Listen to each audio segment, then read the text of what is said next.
Good evening and welcome to the fifth meeting for the Planning Board of Fiscal Year 2024. At this time, I'd like to call the meeting to order and begin by introducing the members of the Planning Board and our staff. If you'd like to begin, Cheryl? Yes, Cheryl Tagayas, Secretary. Maggie? Maggie Oldfield, member. Sean? Sean Fahey, member. Jim? Jim Davis, member. And Meredith Hall, serving as chair. And to introduce our staff, Tim? Tim Zerwinski, Director of Planning and Community Development. Josh? Josh Eckhart-Lee, Assistant Director for Planning and Community Development. Julia. Julia Gavin first. Great. Thank you all. And thank you for everyone joining us tonight. We would, actually, it's not on here, but I am going to allow the citizens speak. If there's anyone from the public who would like to join us to speak this evening? Yes, I know that. We have a preliminary hand raised on the Zoom. Oh, okay, great. All right. We can take the Zoom was up first, and then we'll move. Okay, great. Hi. Recording in progress. Hi, thank you for allowing me some time to speak. My understanding is this is a special meeting with regard to the MBTA Communities Act. Is that correct? That is correct, yes. Can we ask her to pause until we get volume? Yeah. Is it, Echo, is it possible to adjust your volume? Or it's our volume in the room, I or it think. may be our volume. Yeah, I think actually we need the volume that was coming out of Tim's computer. Was this a bit better? Perfect. There we go. Yes, thank you. Okay. Yes, okay, well, thank you. My name is Echo Berquist. I'm a Milton resident. I live at 42 Lincoln Street. And I wanted to take a few minutes to just speak in support of the MBTA Communities Act. As a parent of two young children, my primary interest is making sure that we are doing all we can to address affordable housing issues, and also the intersecting issues of climate change that we're seeing happen right now this summer, breaking records in terms of climate events nationwide and in Massachusetts.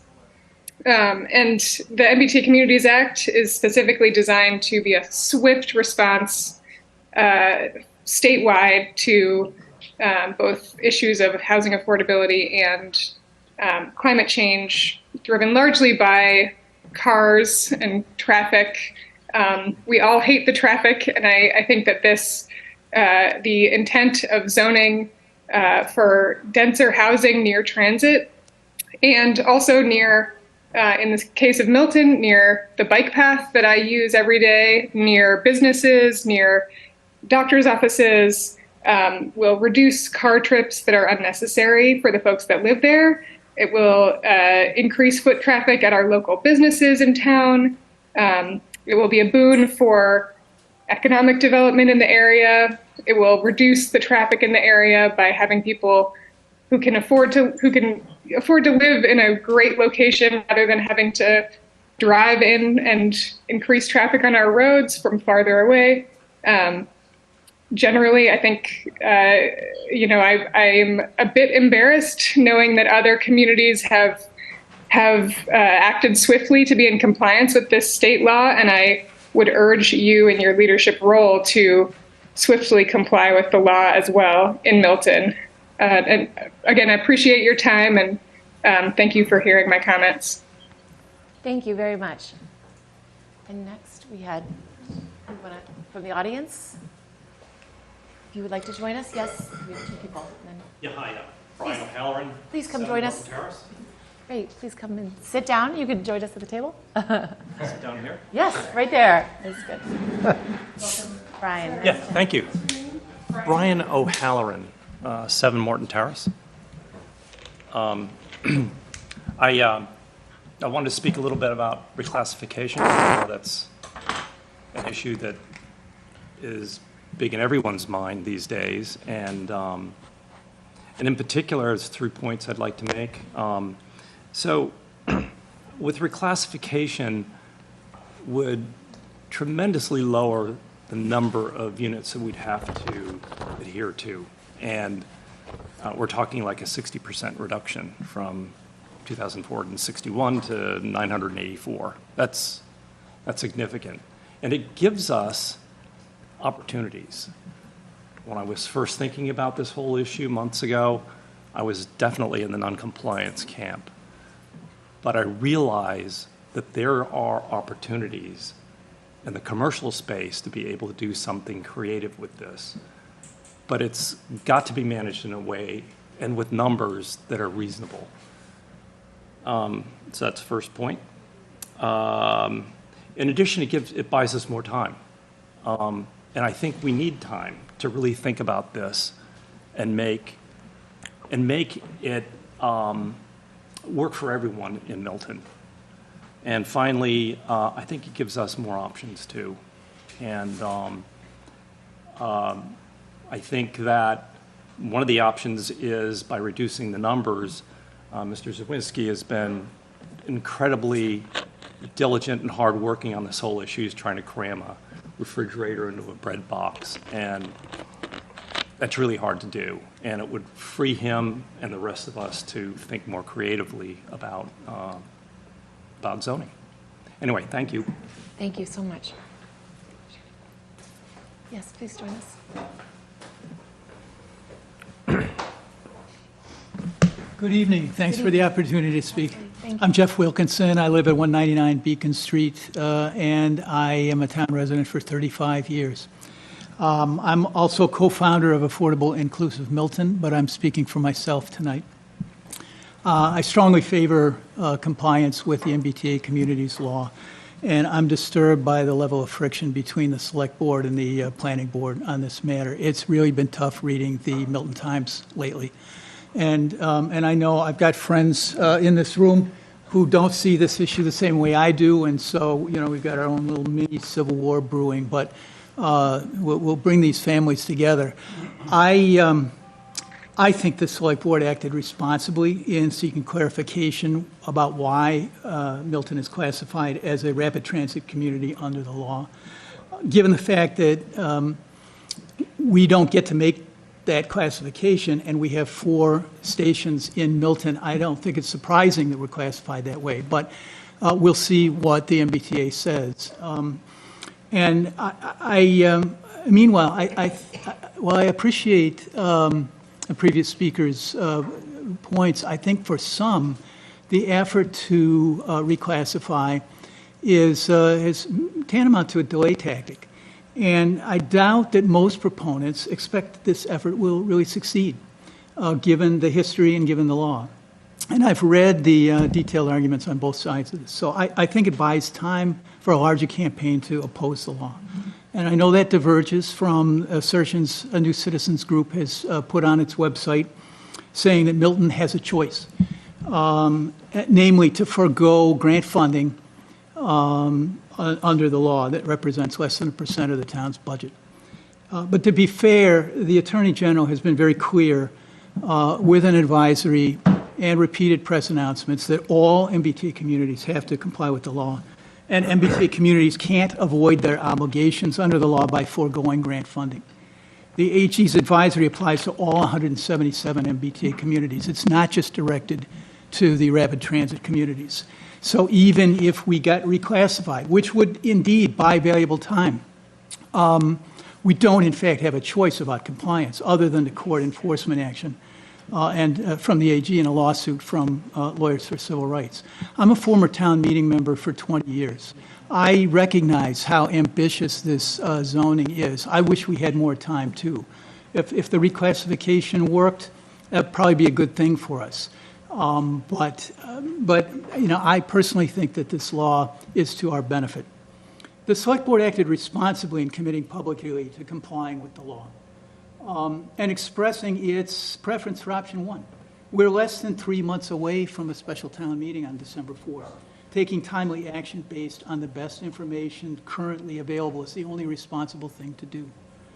I'd like to be Milton to be seen as a regional leader in addressing this regional crisis. Updating our zoning to allow more multifamily housing will benefit our town in multiple ways. I'm tired of hearing arguments against compliance based on scare tactics.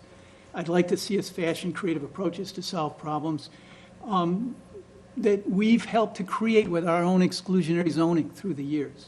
I'd like to see us look at reassuring evidence from other towns, and there's plenty of that evidence. I certainly don't want to be standing in the company of towns like Middleborough and Holden, which has already been sued for its defiance of the law. And I've seen those towns quoted on websites in our own town. I'd like to see the considerable talents of this board focused on creative problem solving about how to comply, rather than to see this escalation of skirmishes between the select board and the planning board, and certainly rather than putting hardworking town employees in the middle of dynamics involving elected officials. It would be refreshing to see a majority of the board reassure residents that compliance won't in fact result in the radical transformation of our community. There's no blast zone. We won't be exploding school enrollments. We're not facing an imminent build-out of 2,461 units. And since the state's formula recognizes existing units, the net new number of units that could be built probably over many years with revised zoning would total in the hundreds, not thousands, and even assuming that we don't get reclassification. So I agree, actually, that the sequence of board actions here was unusual and unfortunate. But there's no reason the planning board can't get back out in front of this. You still have the opportunity, and I wish you would. We need you to take the mantle of leadership with a focus on the potential that this law has for our town's future. So please, figure out how to work together with greater harmony. We really need you to be proactive in this. Thank you very much. Thank you, Jeff. We have a hand raised by Deborah Fulton on Zoom. Okay, welcome, Deborah. Hi, it's Deborah Felton. I can hardly hear any of you, including the speaker, the last speaker. There's something wrong with your microphones. I've tested it on other devices in my house. I really think it's your volume on your mics. If you could take care of that, Thank you. I'd We'll appreciate ask people to it. speak. Deborah, can you hear those of us with the mics next to us, like me, right now? Very, very faint, and I could hardly hear Jeff. It's a YouTube stream, and it's the same thing going. I think that's the person. Okay. All right, thank you. All right, please go ahead. We can hear you clearly. Did we lose her now? She's muted herself. Deborah? I don't have anything else to say. I really just want to hear all the speakers and what each planning board member has to say about this. I've been watching every meeting, so I'm interested in the development, but you're all very faint. And Jeff, I couldn't hear at all. That might have been, he could have spoken into that, a little closer to that speaker, maybe. Are we live also on Milton Access TV? Yes, okay. Okay. Anyone else from the audience who would like to speak or any answer? Please join us. Thank you. I probably don't need a microphone. Okay. I'm Michael. Just in case, you can pull it a I'm little Michael closer. Bamberg from 541 Elliott Street, and I'd like to make 3 quick points. One, I was very ambivalent about this whole thing, one way or the other, until I went to an AIM meeting, and they convinced me that it was wrong. But anyway, my points. The MBTA rapid transit, according to MBTA statistics, the trains, the red line trains, run over 20,000 people an hour capacity. The trolley runs 6,000 people a day. There's a huge divergence in effectiveness of these 2 modes of transportation. And the other is we moved to the town because of the trolley. And in the end, I found it easier to walk to Longwood Medical Area than to take the damn trolley. So to finish making my decision, I went down to the Capon Street train station. I sat there for an hour. I counted people who came to take the train. And in the hour from 7:30 to 8:30 in the morning, 2 people came to take the train. Yet 8 cars came up Capon Street from the dead end. So a lot of people come here because of the trolley, and then they're off into cars. And that's what's going to happen with this excellent intention. It's going to absolutely flood that end of town with traffic. We already have, 5 major roads coming into that intersection. So that's it. Thank you all for what you're doing now. Thank you for.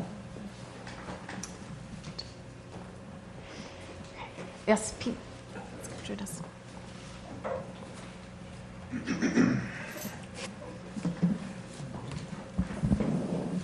Good evening. Peter Jackson, 14 Capon Street.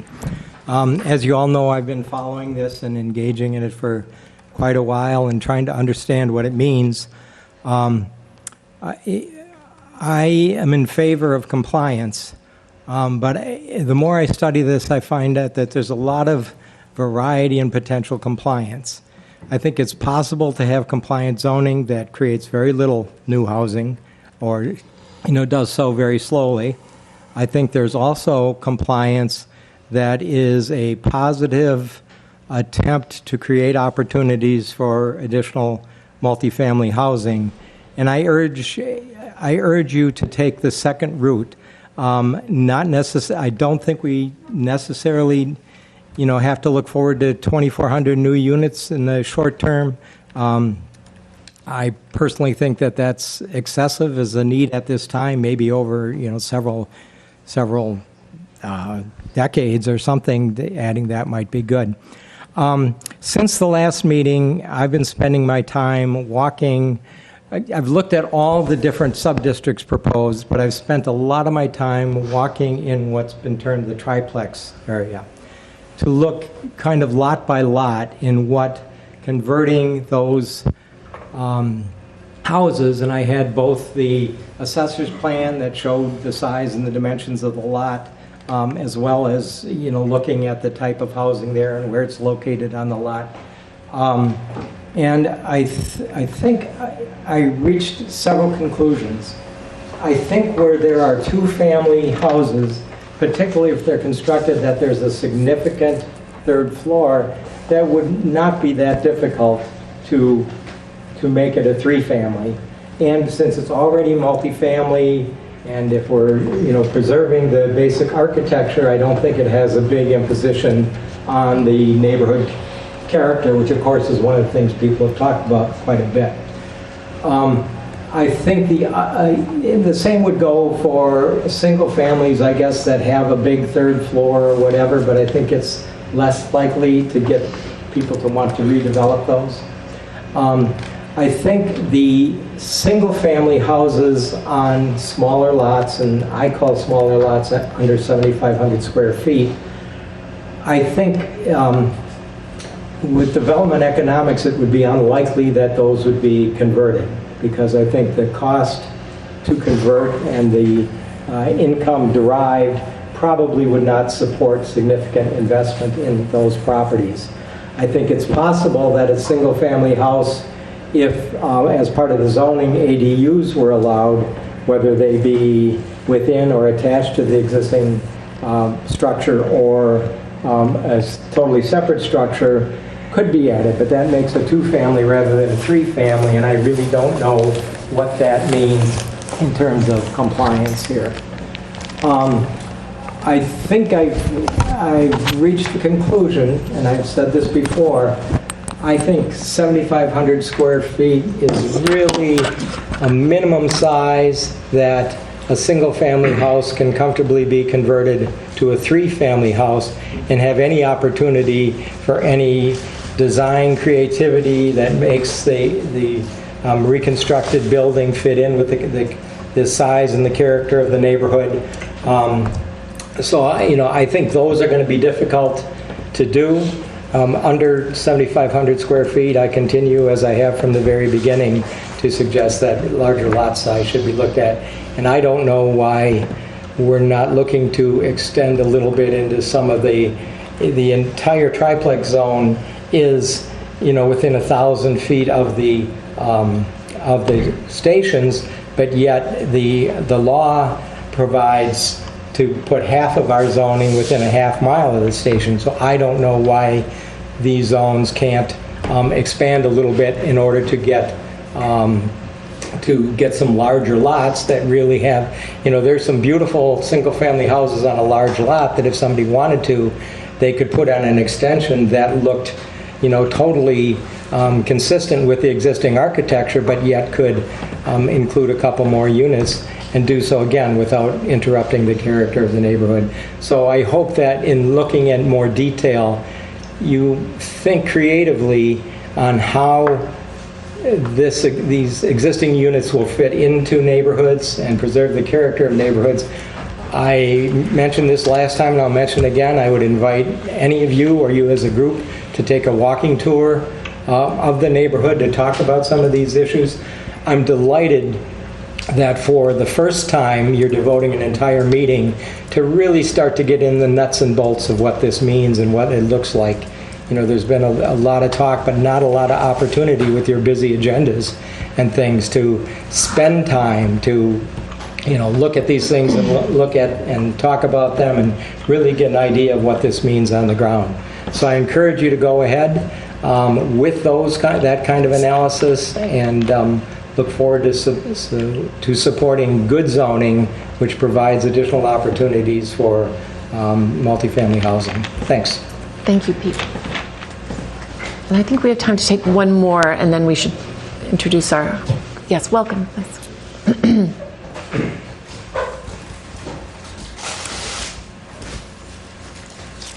Hi there, welcome. Hello. Good evening, all. My name is Mark Christo. I live at 17 Waldo Road. I hope I could be heard. You can pull the microphone a little closer. A little closer? Make sure, yeah. Okay. Yeah, that's great. Uncomfortably close, I guess. It adjusts up, Mark. Okay. Great. Thank you for having me. I'd like to talk today about reclassification. I do see these as two different issues, both the reclassification as well as compliance. I would like to offer 3 incredibly compelling reasons to support a request for reclassification, all backed by what I think is factual evidence.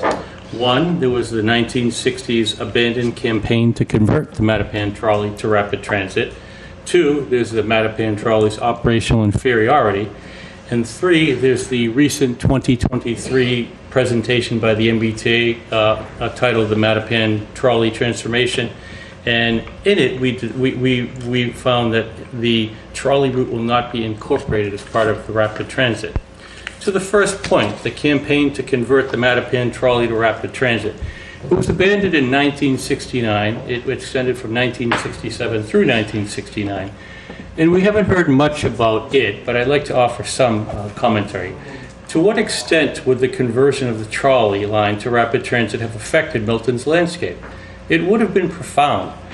There would have been, first, a full elimination of 3 of Milton's 4 local stops. Central Ave, Valley Road, and Capon Street would be permanently closed due to the need to provide sufficient separation between stations, not stops, for ample acceleration and deceleration of longer, heavier, and noisier rapid transit trains.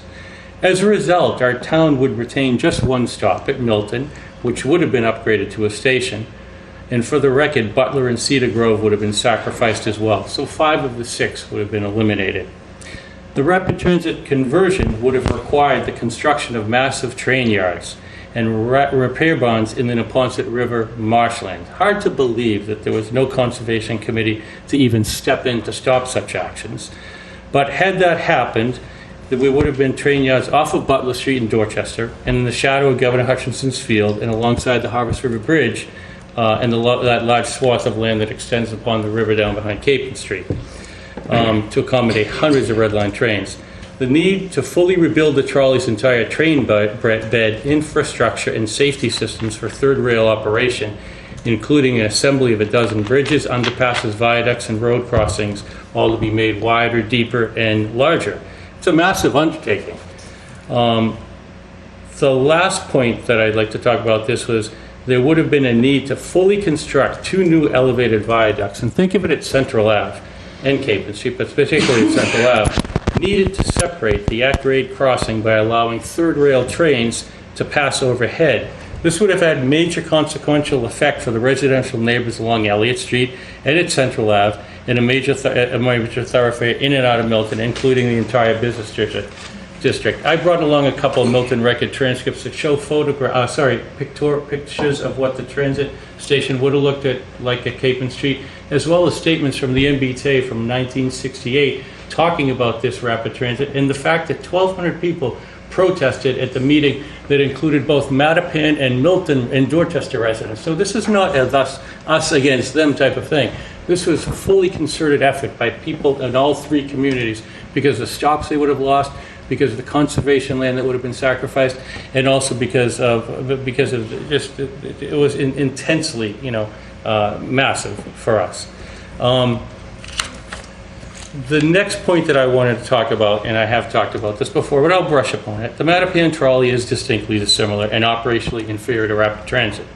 It is a small, antiquated single vessel with limited carrying capacity, and it operates as a standalone loop with stops that are within close proximity of each other. Its short 2.5-mile route is a connector road that transports people no further than Ashmont Station, which is the Red Line's rapid transit terminus. The Mattapan trolley only feeds it, much like a bus, and it does not, as we know, provide direct transport to downtown Boston. It requires, for everybody, a transfer with yet 2 additional wait times, one for the train as it enters at Ashmont Station, and then the second wait time for the train to be sequenced and released. That's called dwell time. And that's a long wait. One day when I was there, it was about a 15-minute wait sitting on the train before that happened.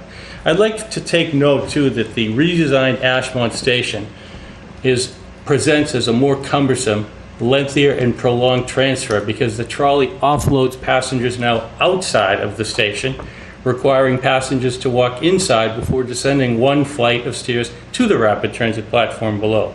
The old station, believe it or not, was a much more seamless transfer, and it was at the same grade level. The significant differences in service infrastructure and equipment demonstrate that the Mattapan trolley is not equivalent to the rapid transit and should not be classified as such, and I think there's every reason to go forward with a letter stating the factual evidence to the MBTA to have a discussion. Beyond that, I want to make mention of the June 2023 Mattapan transformation project that many of us attended. It was a Zoom conference online. And it was disclosed, even with the $66 million expenditure, that this will not have any intention of incorporating the Mattapan trolley into rapid transit. To do such would require the Ashmont terminus to be pushed out to Mattapan so that those rapid transit vehicles would come through Milton. And we know what the consequences would be based upon that 1969 campaign. We have factual evidence that's theoretical, but we could use that for comparing and contrasting the differences. And I think it's really important to understand, too, that the reason why the MBTA abandoned this in 1969, and John Cronin talked about December 19th, 1969, and there's a newspaper article from that time frame, I think it was Christmas Eve in 1969, that says, Advisory Board selects Dover Street.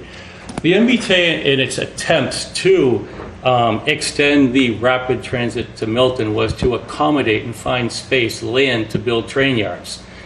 The Elliott Bennett train yard in Cambridge and Harvard Square was sold off. It was first to be used for the JFK Library, but now it's the Kennedy School of Government because Cambridge fought the JFK Library from being in their territory. But nonetheless, the MBTA had an opportunity to purchase via Penn Central, which is where my dad worked at the time, and when Amtrak took over, Penn Central was liquidating assets. They acquired the train yards at the West 4th Street Bridge, then called the Dover Street Yard, because Dover Street is East Berkeley Street, but we now know it's the Cabot Street Yards. And this gave them the opportunity to house trains and to have their repair facilities there without invasively extending the rapid transit. So it was by their own choice that that was done. In closing, I guess I should say at this point, I want everybody to understand that this is a very aggressive housing agenda. 2,461 units being asked of Milton to be built at this time. And it's based upon what I see a faulty premise, an erroneous classification. We need to petition the MBTA and DCHC, I still can't get the new acronym right, to reclassify ourselves, to see to it that the the MBTA's designation for the Mattapan trolley is not rapid transit, and I think the adjacent community categorization best fits Milton, much as it does, say, Arlington, with its close proximity to Alewife or Watertown, etc. It still will be massively challenging, but it will be beneficial for all of us. And with that, I'll thank you for all the time that you guys put into it. And I'll leave, these are my only copies. I can get copies for you to look at later, but if anybody wants to take a look at those Milton record transcripts, it's not on fiche. It requires a lot of hunting down at the library, so I need to make copies before I distribute them. But it is factual evidence, and that's the basis for my argument to say we need to pursue the reclassification option first and foremost. Thank you. Thank you very much. I'll leave them. That's great. Good copies made. Okay. So with that, I think we can conclude our citizen speak and move to the discussion of MBTA community zoning and an update from UTIL on compliance modeling and district boundaries. Tim, do you want to kick this off and say anything first? I've got nothing except to. Does that echo like a thing? Does that happen to everybody? No, I don't think so. I'm not on. I don't know. Yes, we are hearing an echo.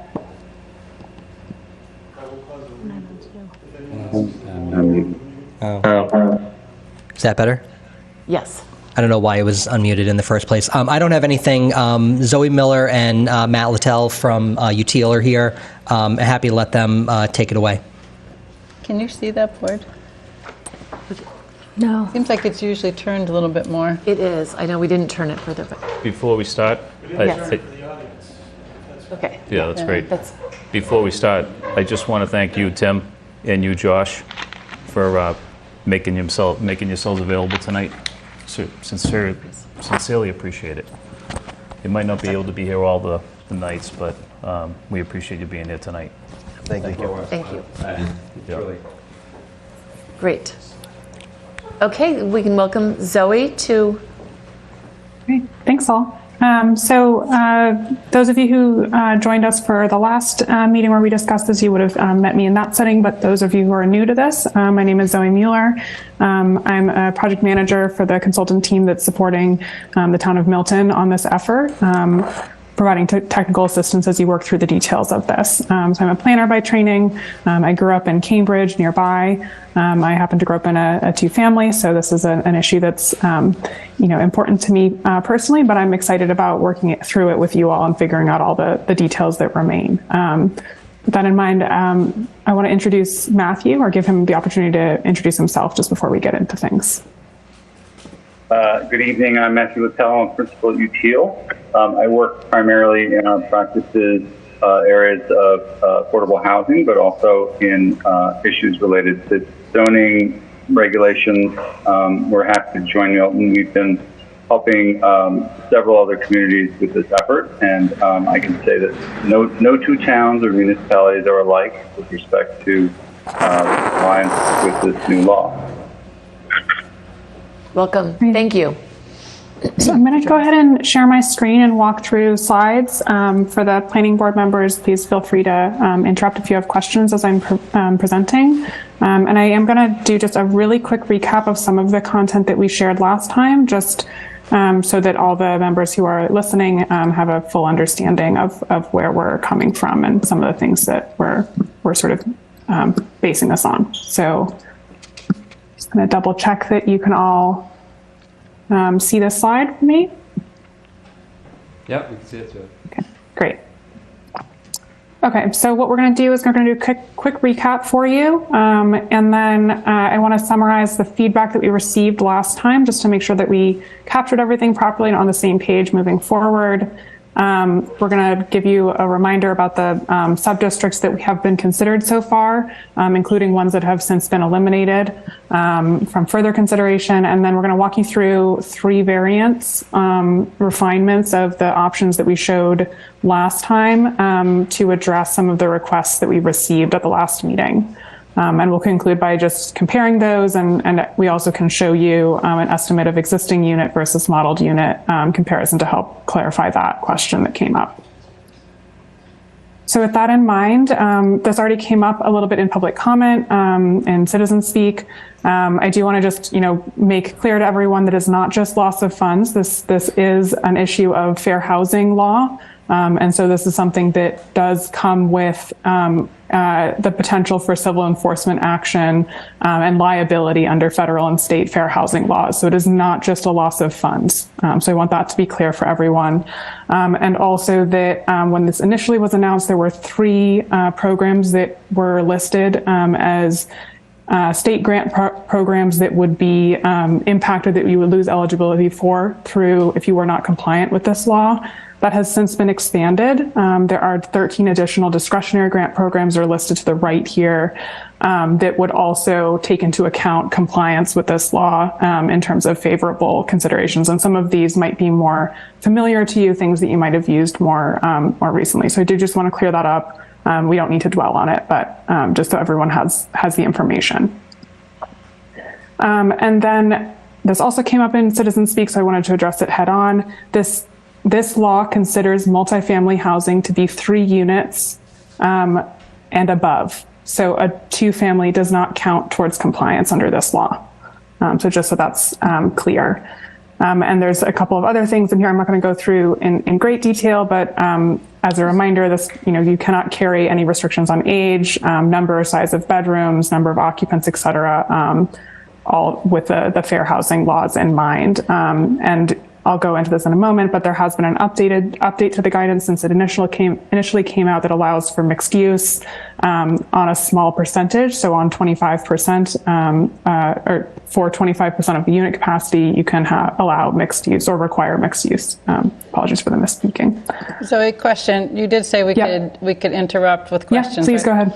On that definition of multifamily, I understand that it could be 2 buildings with 2 units on one parcel and be counted or considered multifamily? Is that your understanding? I believe that's my understanding as well. So it's in considering units per parcel, I believe is the And do you know then if you had a single family on a parcel and you added 2 units to that, so you had in a separate building, so you had one building with a single unit and a separate building with 2 units, does that count as multifamily? I believe it does. I can come back to you with a more complete validation of that for our next meeting. That would be great. I think that's something that would be really important here. And I have a question too. Did I read or hear correctly that EDUs are not counted towards this? I think that would fall under the same clarification. So I'll be sure to come back to you with a certain answer on that. And perhaps, Matthew, if you have availability during the meeting, you can do a little bit of digging to see if you can get us an answer live.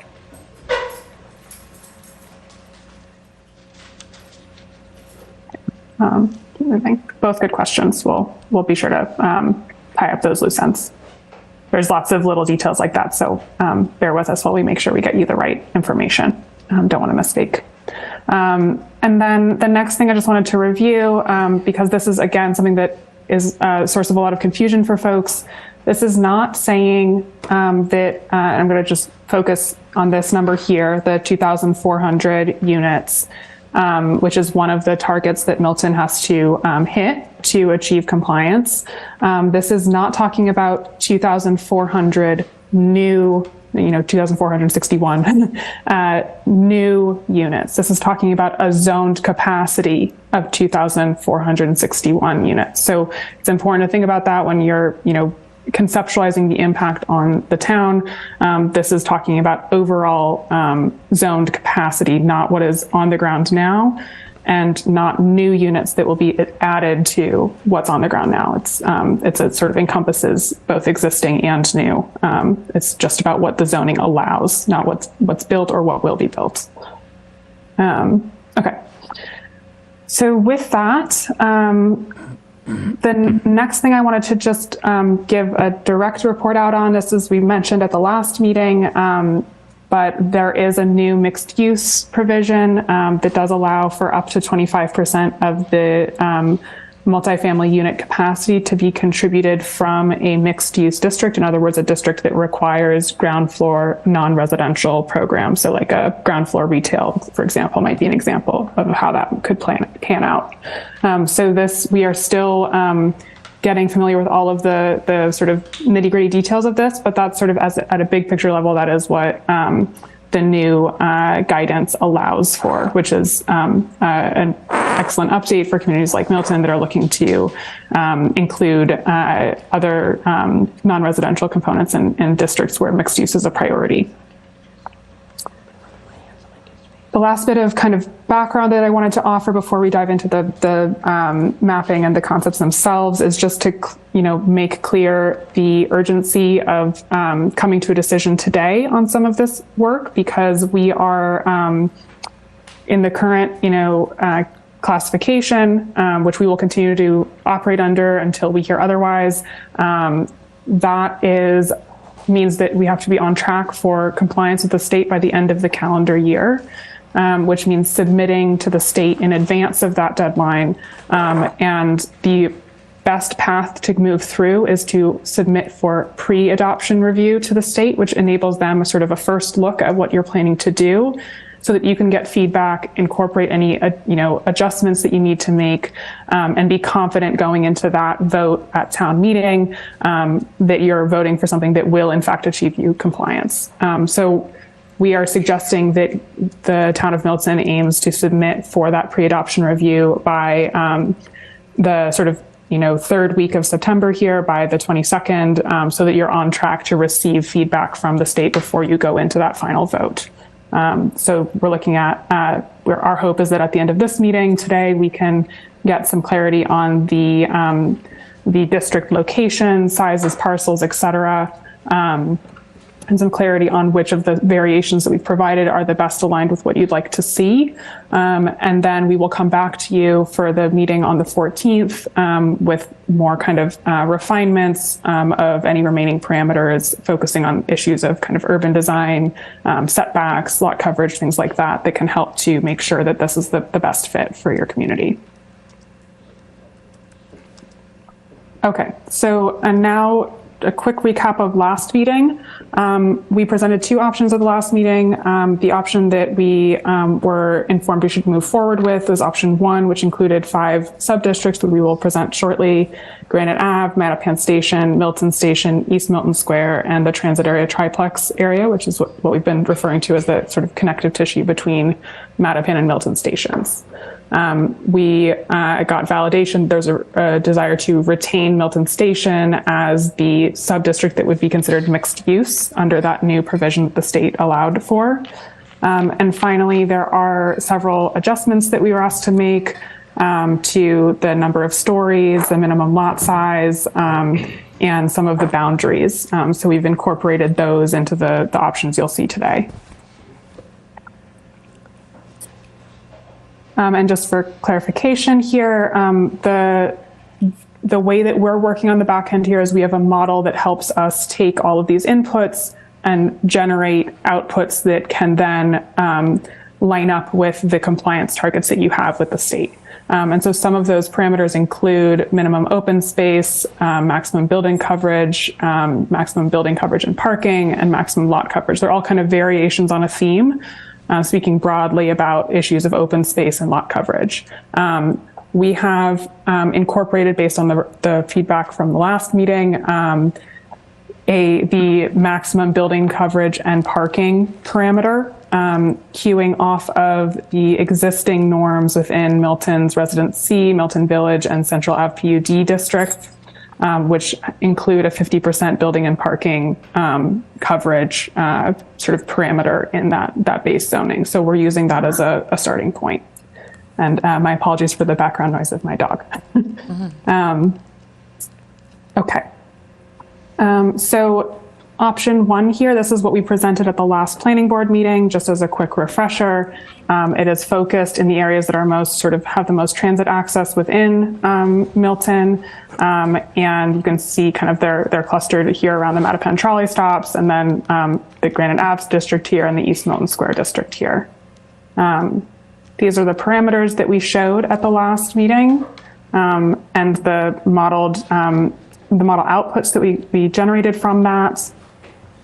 And what I wanted to note is we did go back and add in the maximum percent of building and parking coverage at that 50% and confirmed that from what we can tell now, that did not alter the unit capacity or any of the other outputs, meaning that other parameters we had entered in already, such as the units per acre, units per lot, building height, were already constraining those numbers more so than the 50% parameter that we added. So all that is to say, the current parameters that we showed as of the last meeting would not be preventing, would be consistent with development that only covers a maximum of 50% with building and parking. Okay, so now just to make sure everyone is clear on the sub-districts that we're discussing as part of this. This was the original full range of sub-districts that we considered and evaluated for contributing to compliance for the town of Milton. You'll see there are several focused districts that are further south within the town's boundaries. Ultimately, we, after discussion at the last meeting, decided that the 2 Randolph Ave sub-districts and the Brush Hill Road sub-districts would be eliminated from further consideration for both in terms of their, because they weren't contributing as substantially to compliance, and also because they were further from the transit access, which was in the amenity centers that we hope this new zoning can help support for the town of Milton. So those were agreed to eliminate. So apologies, date error there for 8/24 is when those were agreed to eliminate. And then we did also, in response to the comments last time, include the Blue Hills Parkway corridor and modify the boundaries of the transit area triplex based on the feedback that we received. So I'll go into that more in a second. So just to make sure everyone understands the areas that we're discussing, East Milton Square is the yellow parcels in this graphic. Audience can see what they're doing. Granite Ave is the yellow parcels in this graphic. We won't be able to see it is the problem. Milton Station, yellow parcels in this graphic. Mattapan Station, same rules apply, yellow parcels over here. The transit area triplex, the modifications we made to this are twofold. The first is we expanded it slightly based on a 1,000-foot catchment area from the station stops. And then we also removed all properties that were listed on the National Register of Historic Places in order to make sure there were no conflicts with those or potential sort of endangerment of those historic resources to make it really clear. So those were, you'll largely see the removal of parcels that were formerly included that were in this part of the sub area. And then this is the set of parcels that we added based on the discussion last time about the value of expanding to include the Blue Hills Parkway corridor. So from here forward, anytime I refer to those districts, that's the area that I'm referring to. We also had some discussion last time about the parcel size threshold, so I wanted to provide updated graphics to help explain the impact of parcel size thresholds in this subdistrict. So this is what we presented at the last meeting. This is the sort of more concentrated transit area triplex subdistrict in blue here. This is the expanded one that I just walked you through moments ago, as well as the Blue Hills Parkway sort of expansion there. And now if we look at the impact of parcel size thresholds at 5,000 square foot as a minimum parcel size, about 89% of the parcels would be eligible to be developed under this provision. We inched it up to 5,500, only 80% of the parcels are eligible. At 6,000, 72% are eligible. And again, the yellow parcels here are the ones that would be excluded based on the parcel size threshold. If we set it at 6,500, only 63% of parcels are eligible. 7,000, 57% are eligible. And finally, if we set it at 7,500, which was the directive we were given last time, just under half of the parcels are eligible. So that's just context setting for what we're about to discuss, which will include a lot of these numbers. Okay, so now the piece that you're probably all eagerly awaiting. So the first option that we are going to show you is the sort of priority preferred parameters that came out of last time. So these are the top priority things. They're saying these are sort of must-haves. We want to start with these and then see what else we can do. So the bolded red parameters are the ones that we had altered from last time based on the sort of priority changes that we were requested to make. And so we ran the numbers with that and the 50% sort of building and parking coverage parameter that was added. With those parameters, holding the others constant, we come in compliant across the board. There are several different parameters that we targets that we have to meet. So this is really tracking all of those targets in parallel here. So the unit capacity, the acreage, the modeled density of units per acre. And then there's a series of percentages here showing you the percent of land that's in contiguous subdistricts, the percent of land in the transit area, the percent of units in the transit area, and then finally the percent of units that are being contributed from a mixed use district, remembering that Milton Station is the subdistrict that we're using as our mixed use subdistrict. So you'll see in the bottom here, these are the numbers that Milton has to hit in order to be compliant. And then in the green boxes here, when they're green, that means you are hitting that target, you are compliant based on our modeling. And if you see this turn yellow, you're kind of just barely there, a little bit at risk. If you see it turn red, that's not compliant. So the good news for you all is that with these priority preferred parameters, you're still relatively comfortably over all of your key compliance targets, meaning that you're in good shape. This would be should be a compliant approach. So with that in mind, we did then make a couple of additional tweaks to try and bring some of the density down and some of the other subdistricts that weren't as high of a priority in our initial conversation, but that we knew were still, we still wanted to see reductions in. So holding those constant, we then took both Mattapan Station and Milton Station and dropped those from 40 units per acre down to 35 units per acre. And as you can see down here, we are getting quite close to the units per acre parameter there, and we are getting quite close on the unit capacity, but otherwise we're comfortably above. So this would again be a compliant approach. And then this is the third option. We took that, we held that change constant of Mattapan and Milton, holding those at 35, and then dropping Granite Ave down to 36 units per acre instead of 40 units per acre. And so this one is, right on, right on the line there. So this is, would be quite sensitive to small changes, but it is tentatively compliant. So we were able to get most, all of the sort of key wish list items and still get have you come in with a compliant approach. And then on top of that, we're able to make several sort of adjustments to bring density down in other sort of parts of the subdistricts that were considered. So to just kind of compare those across the board, you can see the option that we presented, sorry for the date discrepancy there, the option presented at the last planning board meeting at the top here, and then the first, second, and third options that we ran for you based on the feedback we received last time. So I'll maybe pause there for a moment and see if there's any questions on those three options that I just shared with you. Anything that you'd like me to go back to and clarify or discuss. I have a question, Zoe. You mentioned the Blue Hills Parkway subdistrict. Yeah. It showed in a very large map, but did you have a closer view just to see what was included, or actually just the boundaries that were, added to this to reach this compliance? Yeah, so this is for the Blue Hills Parkway corridor subdistrict. These parcels are the ones that we included. So right in the middle there would be Brook Road, and then the Parkway north-south in the Correct. middle? Okay. Yep.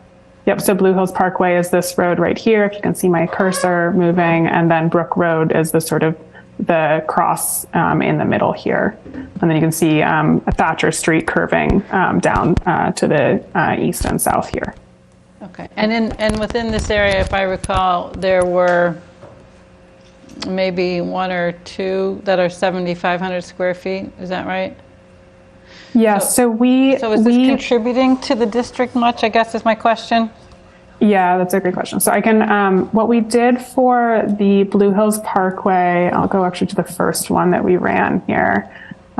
So we set this one up a little bit differently from the transit area triplex because there is such a variation, as you kind of can keep in mind the map that we just saw. There's quite a big variation in parcel size.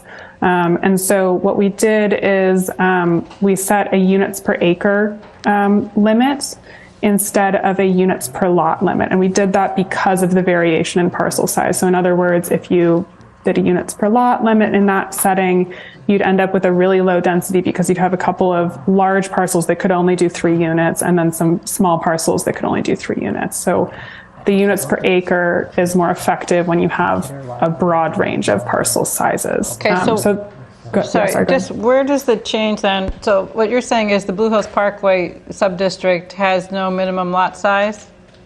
Currently, as we've run it, it does not. And where does the boundary of that on the north? Where does it switch from that to triplex? Yeah. So this is a little bit more zoomed out, but it basically, if you kind of take one full block south of Curtis Road here. So just south of where Elliott, is that Elliott that's coming out? Yeah, I think that would be, yeah. Sorry for not having Elliott a street label there. Yeah, okay. So the pink, essentially, the pink on the left would have no minimum lot size? Yep, and under the framework we've set up currently, that's something that we could add if that's a priority. But it would probably drop it would still have setbacks and height limits and... Correct. And all the other parameters would be the same as the triplex? Yeah, so what we have right now, if I sort of, apologies for the quick pass through here. So what we've set up for the Blue Hills corridor right now is 30 units per acre. So to give you a bit of a sort of anchor to understand what that means, we ran the numbers at some point, and like a 27 units per acre is the equivalent of having 3 units on a 5,000 square foot lot. So this is pretty close to the same density that we are allowing in the transit area triplex. It's just allowing for it to scale with the parcel size. And then we're including 1 parking space per unit, which is what we've included for all of the subdistricts. And we're also capping the height at 2.5 stories. So if you had a parcel that was, say, 10,000 square feet, you could do 6 units in this district? If the 5,000... I have to admit to being bad at arithmetic in my head. 10,000 if we do 3 units per acre. There's a question, sorry to interrupt, there's a question of once you meet your parking requirements and you are maxing out your parking area and building area at only 50% of the lot. So at 10,000 square feet, that would give you 5,000 square foot footprint. So at 30 units per acre, I don't know, it's eight units maybe. In other words, there are other parameters beyond just the pure units per acre that would limit the development. So according to what I see on the chart, in that section, there's 277 units versus 525 in the rest of the transit triplex area? Yes. So I guess a question I would have is, if you left Granite Ave at 40 instead of changing it to 35, could you reduce the parkway so that you're putting less there, and possibly not reducing Mattapan Station or Milton Station too? I'm not quite sure because until a test fit is done there, what that looks like at those units per acre and so forth, but I am a little concerned about how many units are potential in that Parkway corridor. But, understood. I mean, that's just my initial. Yeah. At broad brushes, obviously we have to get the specifics. We'll have to run the model, but in broad brushes, absolutely what you're describing is valid. There's a trade-off, right? If you want to sort of bring one of these sub-districts to lower density to better match what you think is appropriate for that district, we'll have to, because we're so close to the targets, we'll have to sort of compensate for that in another district. So if we let Granite Ave, Mattapan, and Milton climb a little bit up, then the Blue Hills Parkway corridor could contribute fewer units, could have some more controls to reduce the number of units coming out of that area. I've been taking a look at some of what's on the ground in this triplex area, and including the Parkway here.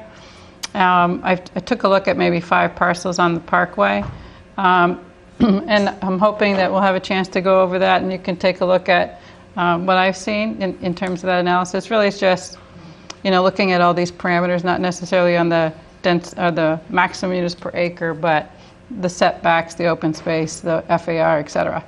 Great. Yeah, that's the next sort of phase of work. So it's great that you're already starting to think about that. Yeah, we'll definitely I just think joining you in that shortly. Yeah, I just think it's really helpful in terms of trying to think about this lot size, and also to not incentivize tear down. I think that's really some of the analysis that I've been looking at and trying to understand is, sort of what's on the ground, because that's what people know. And it's not necessarily what the zoning is, because the zoning was placed on top of it after everything in this area was already built, some 20 or 30 years later. And so it's really sort of understanding what's there versus what the zoning is. But I think if you could do a 1D option, based on, hopefully the members will understand and agree that that 277 units zoned in that area is quite a few. So I was wondering if we could expand the area to include Amor Road, Aberdeen, Tucker. If you bring up the map. Yeah. Because I've done drive-bys too, and there's already, that's where a lot of the 2 families already exist, and there's probably some illegal 3 families already existing, so kind of would be nice to maybe make them legal 3 families. And to Cheryl's point, if we don't want to incentivize tear downs, so I looked at some of the houses the existing 2 families, and it does look like they would have some opportunity to put a 3rd unit. So if you do from Brush Hill Road, encompass that whole triangle over down to sort of Blue Hill Parkway. Got it. So what you're sort of talking about expanding sort of in this direction towards Brush Hill Road, and then encompassing Blue Hill Avenue here. Right. And still kind of stopping at Oak Street. Yeah, so here. Sort of stopping at, it changes a little bit depending on what road you're on. So if you're on Brush Hill Road, maybe go up to Amor Road and include the 40B at Amor Road, and that's 16 units per acre. And include the streets of Aberdeen and Tucker and Brook Road. And then the next street is Blue Hill Ave, and maybe go up and include the Campbell School site, because that's probably a good place for some redevelopment, and sort of stopping at the light at Cheever Street and Blue Hill Terrace. Sorry, what was the last street that you mentioned? Blue Hill, Cheever Street and Blue Hill Terrace. Got it. I think the problem that you're going to start to encounter in this part of town, and just looking, if you look at it through GIS, is probably easier. But just looking at the parcel labels, you can kind of count on your fingers and toes how many larger than 7,500 square foot parcels there are. These are tiny parcels in this sub-district. So, while there are existing kind of 2 and 3 families, they're also going to wind up dragging down our density significantly because there's going to be so few contributing parcels, unless you want to have a smaller minimum lot size in this part of town, which, you can decide to do that. I mean, I think it's worth looking at, but I have a feeling that's what you're going to see is that there's so few contributing parcels that it's going to be a real drag, especially because the geography is so large. Maggie, I'm sorry, Sean, just quickly on that. We have something that's right now fine-tuned to 15 and right at the density level. And I'm just, kind of thinking about the schedule. So I'd like to ask Zoe on that. If you had to run another where you draw the map differently versus where you're adjusting numbers within it, how does that affect your proposed timeline? I think, we'll work with what we need to work with, but it would mean that we would come back to you with that and the sort of visualization, test fits that would help you hopefully conceptualize that. So we'd be doing them in tandem. So our preference is to, if there's a sort of a sub-district that you'd like us to, change boundaries of, that we, decide that today, we'll come back to you with that. And we'll, come back to you with like alternate, if there's really only one pathway that we see to comply, we'll let you know. So it'll mean that, we'll have a real discussion next meeting, and we'll need to reserve enough time for that discussion. But it's possible. It's just our preference would be to settle as much of that as we can today so that we are able to move into the more sort of fine-tuning discussion of setbacks and issues of character and urban design that have come up so far. So it's really premature to get into those discussions before we've addressed some of the fundamentals of the districts that we're looking at. And then just one other quick thing. On the 1D suggestion, is that something that your colleague can plug in now and you get an output very quickly so that we could know that tonight? Just curious. Rahi, who's the one who's sort of been running those on he's not with us tonight, so we probably can't run that in parallel. Between me and Matthew, I'm the one that maybe pull that off, but I'll be discussing with you. But we can get it to you soon so that you can, hopefully, consider it in between the meetings. Tim, if we were to consider what Maggie had said and incorporate some of that area, do you have a rough guess at lot size change that we'd have to go down to? Just briefly speaking on Tim's behalf, I don't think that we really can guess that without seeing the numbers. But I think, flip to I think we have some of the maps from previously where we ran the numbers on parcel sizes less than 5,000 square feet. So let me just unskip this. You can also see that, Maggie, most of the area outside of that sort of Brook Road, Brush Hill Road triangle, you get outside the transit area, and then you start running into those same compliance issues with units outside the transit area and getting that percentage right. So it may hurt more than it helps. Mm-hmm. Yeah, so what I sort of think about it, if we're going to do zoning, we should do it for our current residents and give them the opportunity to take advantage. And so I think our residents in that area, I'd like to give them the opportunity to, if we zone, Granite Ave, for instance, where there's nothing there, whoever's going to come in and create something is probably going to be an out-of-towner. It probably won't be a resident. So I feel like if we're creating zoning, it should be for our own residents. Yes, I think just for sort of, decision-making purposes, I think what you're basically hearing is I think we'll, if we were to kind of expand this, Blue Hills Parkway area, you can see here the number of, pink parcels. Those are parcels that are below 5,000 square feet. So not even the 7,500 like minimum that we've been discussing for the transit area triplex. So you can already see that, like, you know, once we get outside of the sort of the Blue Hills Park, the parcels that line the Blue Hills Parkway, you know, really almost like half of them in this area are below 5,000. So they're not developable as multifamily. They're not developable for 3 units or above. But that's only because that's a self-imposed restriction of 5,000. So we can change that to create it. So currently, right now, if you drive that area, there are obviously houses there, and it's mixed. There's 2 families, there's single families. So having a smaller lot size works currently, and I think, you know, if putting a third floor in a third apartment or condo isn't really going to totally change, I don't think, the character of the neighborhood too much, as long as parking, the parking issue is solved. Matthew, do you want to speak a little bit? I think, but you know, between 2 units and 3 units, there is kind of a parcel size minimum shift, right?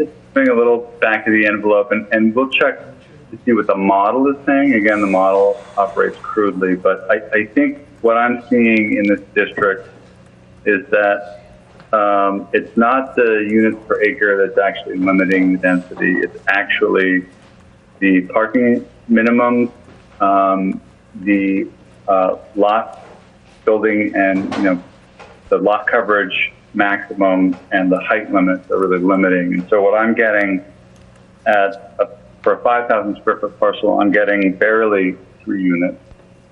And then for a 10,000 square foot parcel, I'm getting about 6. So in each case, I'm not even getting to the 30 units per acre density. It's being limited by other factors.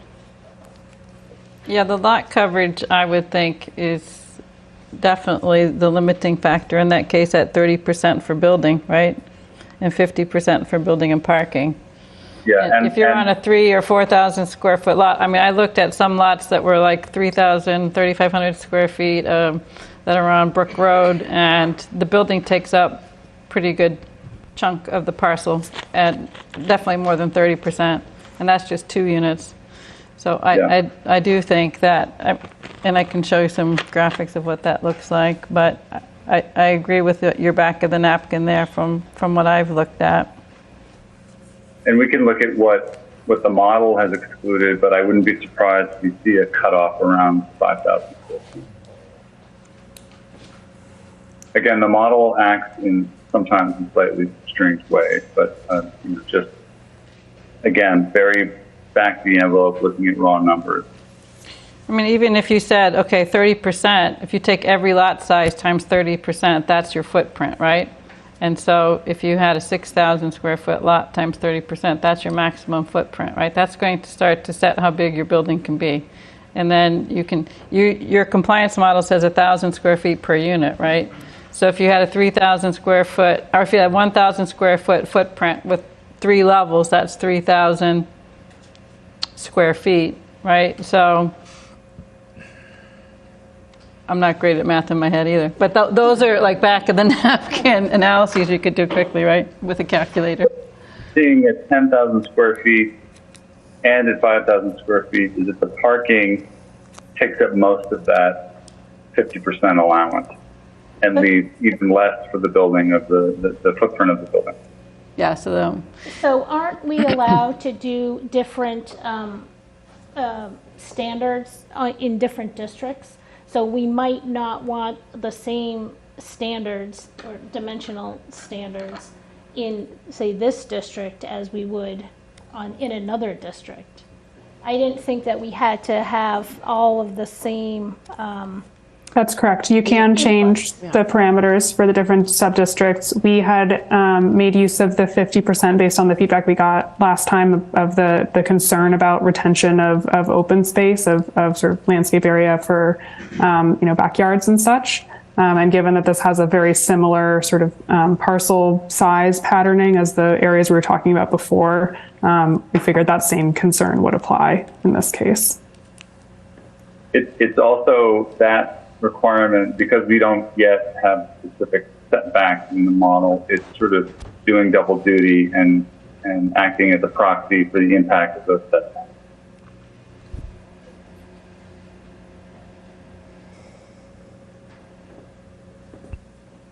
So I'm just thinking, my second house in Milton was a 3-family at 17 School Street. It was a 3-unit on 0.06 of an acre. And we had no outside space. But it was great. I could walk to the T. Each apartment had 1 parking spot. I mean, although you couldn't build that today, it provided an opportunity for tenants. It was the cheapest, one of the cheapest apartments in Milton. And it was actually a pretty good deal. I mean, I wouldn't have a problem with going to 5,000 square feet at all. I mean, I don't think, I mean, I appreciate the open space, but not everybody wants open space. Not everyone wants the garden. People just want an affordable apartment.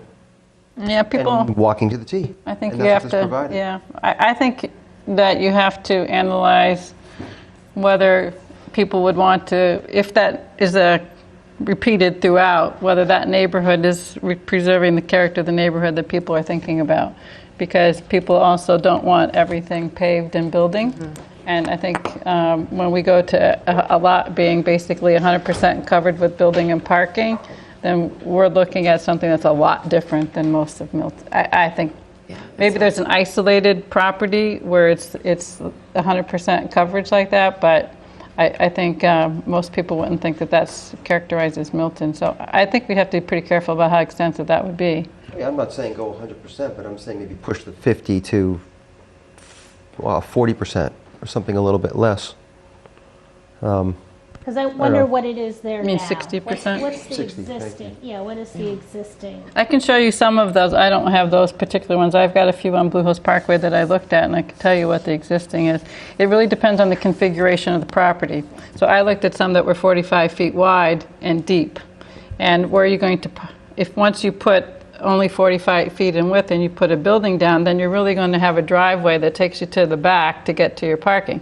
If you've had a lot that's 60 feet wide, now all of a sudden you can think about how you do the building and your parking differently. But maybe it's only, whatever, a shallower depth. So each one is going to be a little different. A lot of the lots in Milton, though, are narrower and deeper. And that's a restriction in terms of how you lay them out. Outside of these guidelines. That's how my house is. My house is on one side, and then the driveway is all the way down with parking in the back. So that's why I like the idea of having different districts with different parameters. And I spent, quite a bit of time driving around this whole neighborhood, and to the point we don't want to incentivize tear downs. A lot of those houses are very pretty houses, really pretty houses. And I think that there is room to allow them to go up. And if it's going to be parking one spot per unit, I think there's existing space for that now because they're doing it. They have 3 cars. So are you suggesting that we remove some other part of a district to add this in? Because right now they've got something that hits just the numbers that we need. So are you trying to remove something else, or are you just trying to capture an area that you think should be captured?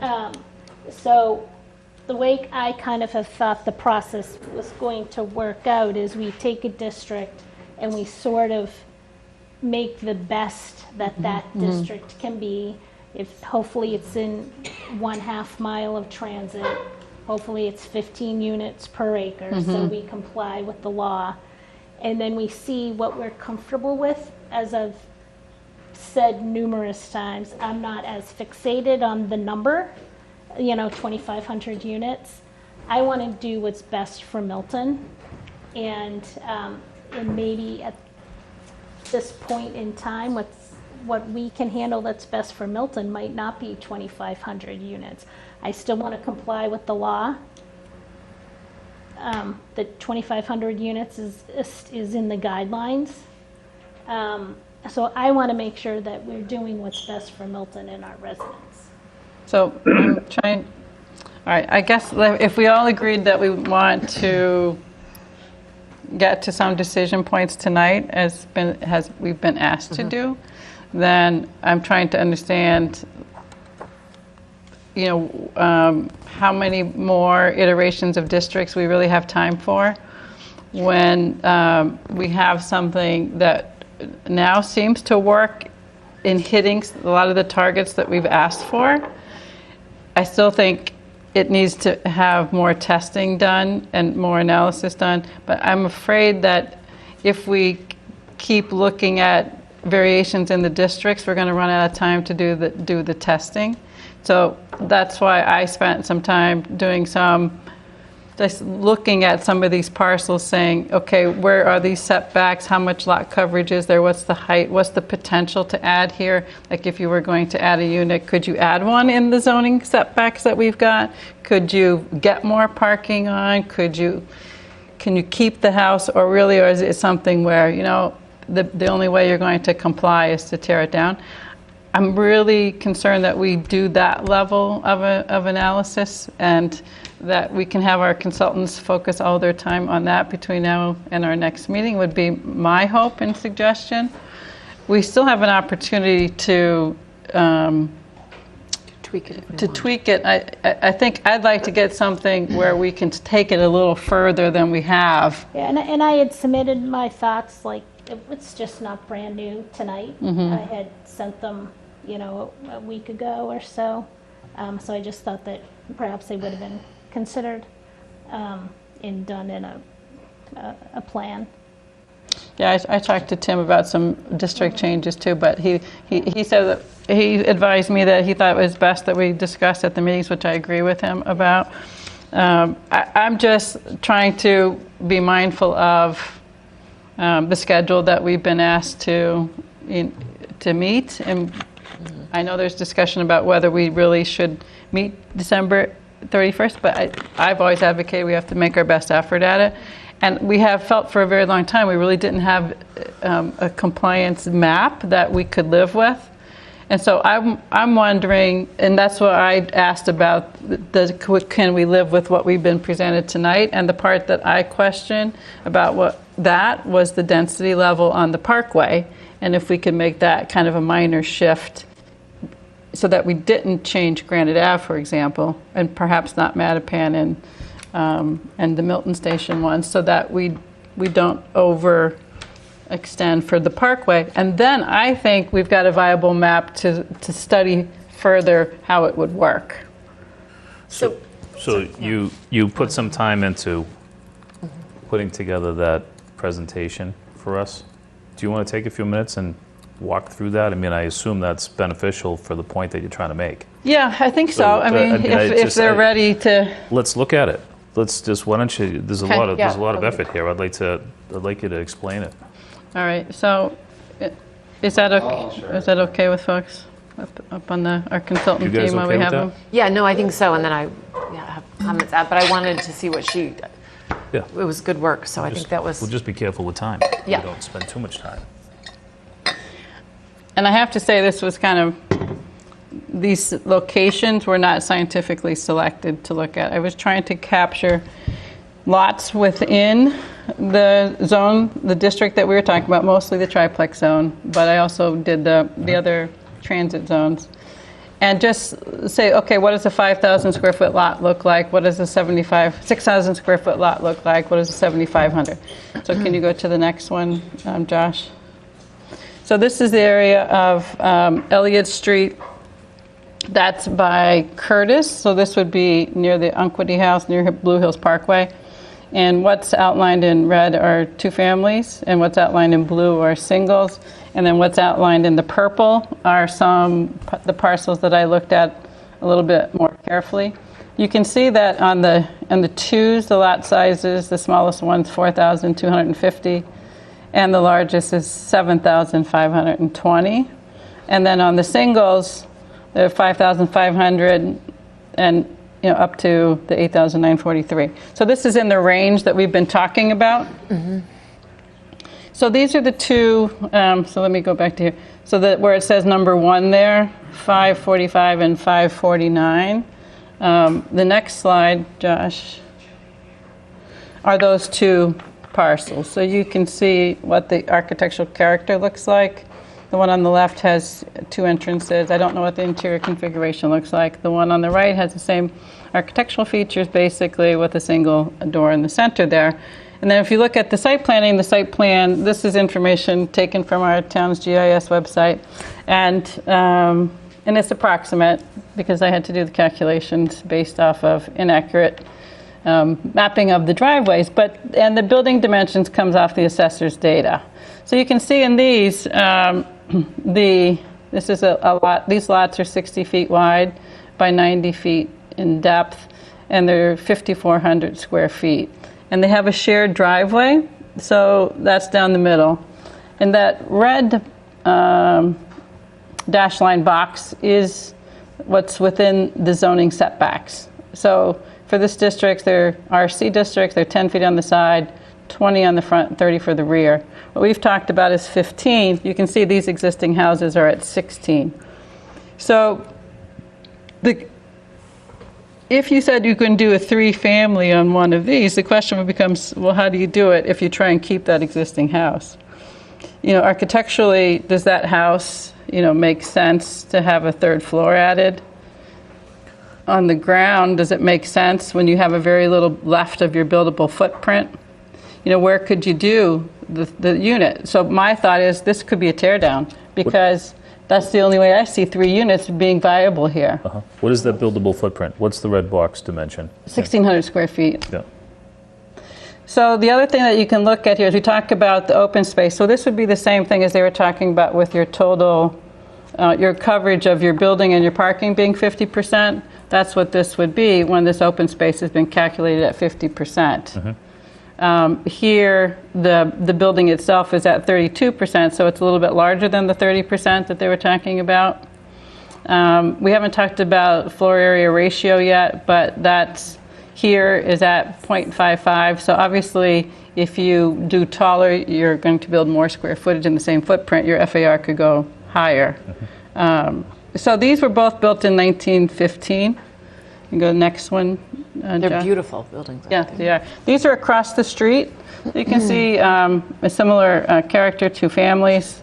Next, Josh.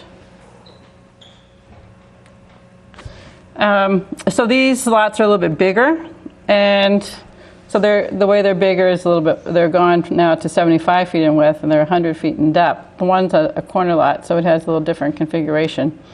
And so here again, there's some variation. Now we have 2 driveways, so you have more paved area, you have a little more total lot coverage. You have otherwise very similar building sizes, but your FAR has gone down because you're still 2 stories on larger lots.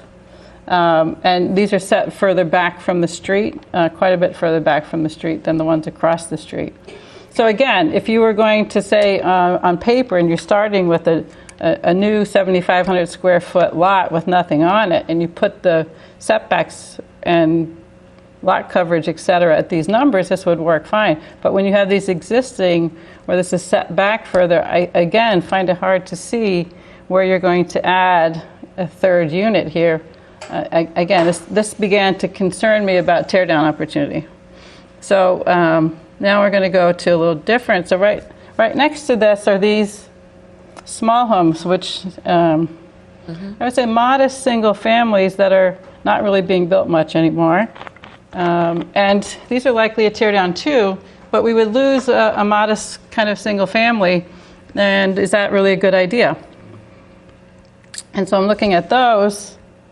Again, they're on close to 7,000 square foot. The first one I showed you, sorry, can you go back to the photos? That one is one on the corner, and then those are the other 2. So they're very similar in terms of scale and size. And you can see they're small homes. They're like 1,700 square feet, 1,600, 1,800 square feet. And there's otherwise though meeting some of the criteria. If you look at the open space, they have big driveways and garages, so that takes up some of our total lot coverage. But here you can see, well, there's room to add horizontally, but 2 units horizontally, probably not. Again, I see this as like more likely with zoning in place here, it's a tear down opportunity on this size lot. So this became a concern to me. So I said, okay, I want to keep looking at this, keep going. So then I went to Avalon, which is off of Elliott, near the Valley Road station. And so what I didn't read here was just some of the two families I was picking up on. This is, now the next one, I just picked a few here to look at. These were, at first I started looking at these for density, but then I started looking at them for these other characteristics. And so the one that's number 4 there is this home. Again, very similar to the one that we saw further down on Elliott. It's a 6,000 square foot lot, 60 foot in width by 100 foot in depth. And again, you kind of see where maybe here, I find sort of the same similar concerns about where do you do an additional unit as with the others. But in the one right next door to it, you can see where you have a 3-story and it has a gambrel, and you can easily see a 3rd unit on the top floor there. But I don't know if we look at this building footprint now, since we have a little smaller footprint and it's a little bit more vertical, you have more expandability on the horizontal side. It's not financially feasible for any of these homes to add a 3rd unit to. It would be financially detrimental. It just won't work financially. It's more likely that what will happen is what you just said. There'll be a consolidation of lots, they'll be torn down, and you'll meet the 15 units per acre that way. Well, I'm going to talk about a little bit lot size after this analysis. I think that this helps. This is helping me kind of think about. But as you look at these homes, every one of them that you looked at, to expand a 2 to a 3, Jim, you do this all the time. It's not worth Go to the next one. Yeah. This is also, again, I'm just going to run through these because another one where you might have some capacity to add to this. You could add shed dormers on that and get that top floor into a, yeah. I think you could on the one prior to it, where it's 3 stories already with the gambrel. Yeah. And the danger is you're not going to do a 3-bedroom up there. You might just do a studio. Well, we don't need 3 beds everywhere, since that's what our housing stock is, right? It's more realistic that it will happen. All right, so you want to go to the Capon, yeah, okay, and the next. So Capon has a variety in the lot sizes, so I picked 2 kind of samples. So the next one, you can see 14 and 9 are the 2 that I selected. So this is 14, and hopefully people in the room won't be because this is Pete Jackson's house. I was going to say, it's so pretty.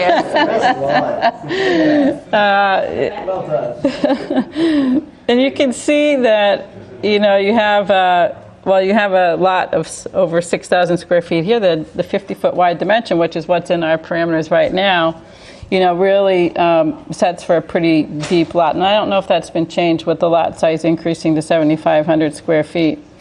But in a situation like this, it also becomes difficult. To get your parking in, you're going to have to go way to the back if you do add on units here, where you do have some space within your envelope. So that red dash line, you have some space to add on, but then I don't know that you're really going to get it by the time you get your parking in and your lot coverage. So let's go to the next one. Now you're looking at a lot in the same district that's 15,000 square feet with a 2-family on it. And you think, well, this would be an opportunity to keep the 2-family and add a 2-family or even 2 2-families to it at this size.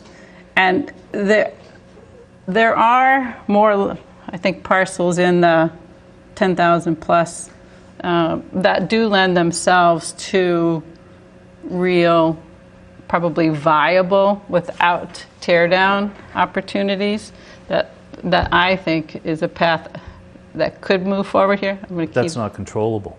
It's not, but you can incentivize, though. If you make your lot size large enough and you can say you have to have multiple buildings to accomplish the number of units that you're allowed to do, you start to set what the development can be. I want to listen to more. Yeah. Okay. So on this one in particular, would they be able to build another two-family as of right anyway today?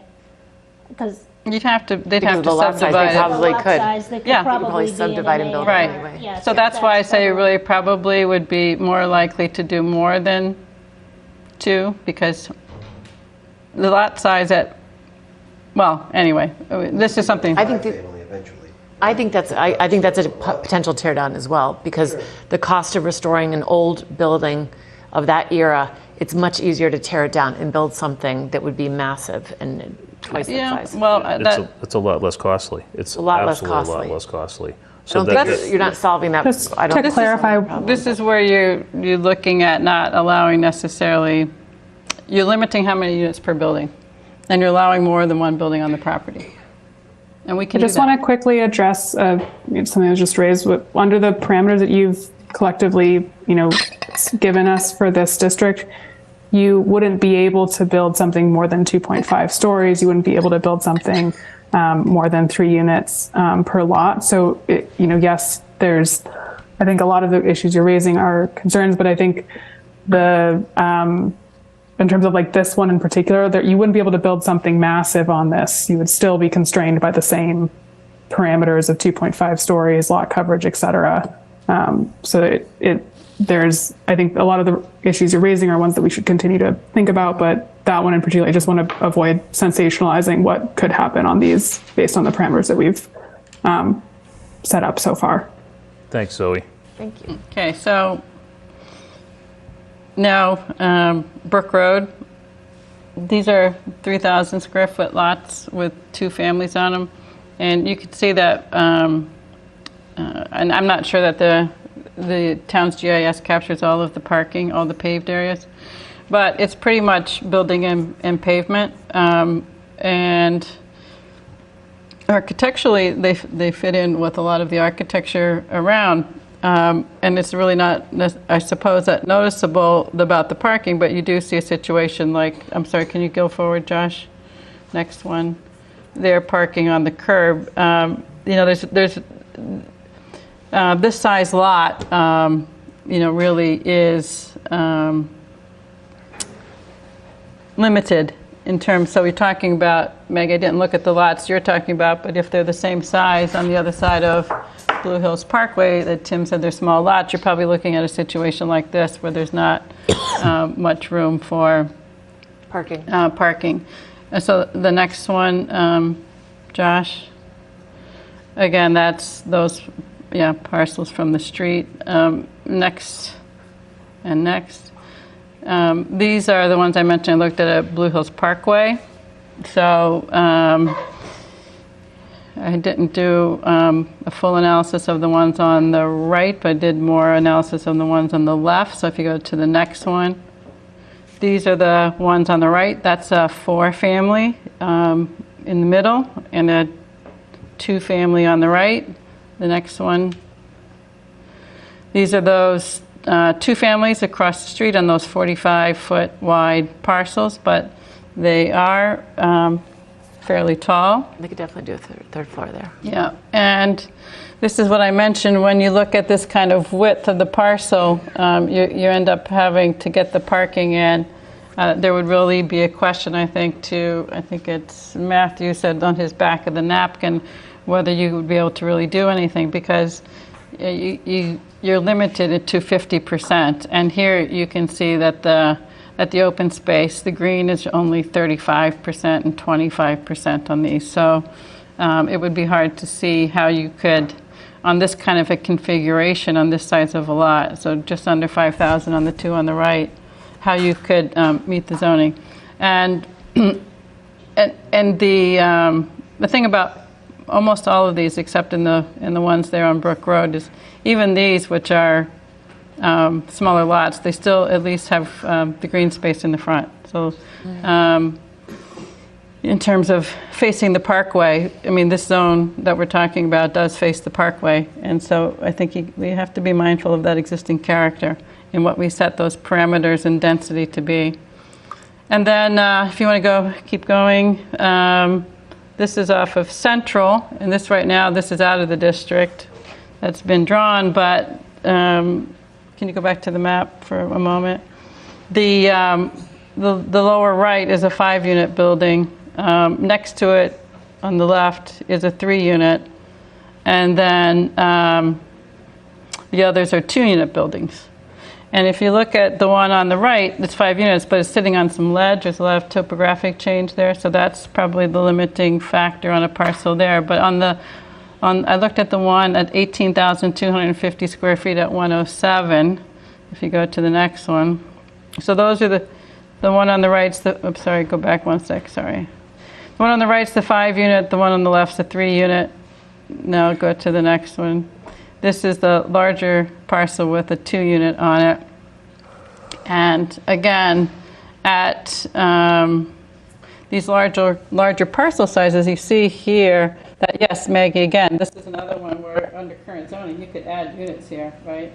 And so the question is, why not write our zoning such that we can take advantage of these parcels that are already have capacity because of their oversize for the zoning that exists, instead of trying to write the zoning to accommodate some kind of an add-on that most likely is going to lead to a tear down. That's kind of what this kind of has led me to think about. And then That's an excellent point. there's, sorry, just a little bit more. This is a 4-family that exists on Clapp and Central. This is, Clapp is up near Town Hall, so Central close to, I guess that's Thatcher there. And it's really 2 parcels that were about 5,000 each, and that were combined into this like 10,000 square foot parcel. And it's on the corner. The house, I mean, it looks like a large house, not too out of character not out of character at all, actually, with its neighborhood. And if you look at it, I mean, the open space here, because you have these garages and driveways coming in, your total open space is less than that 50%, but your lot coverage is still only 31% for the building.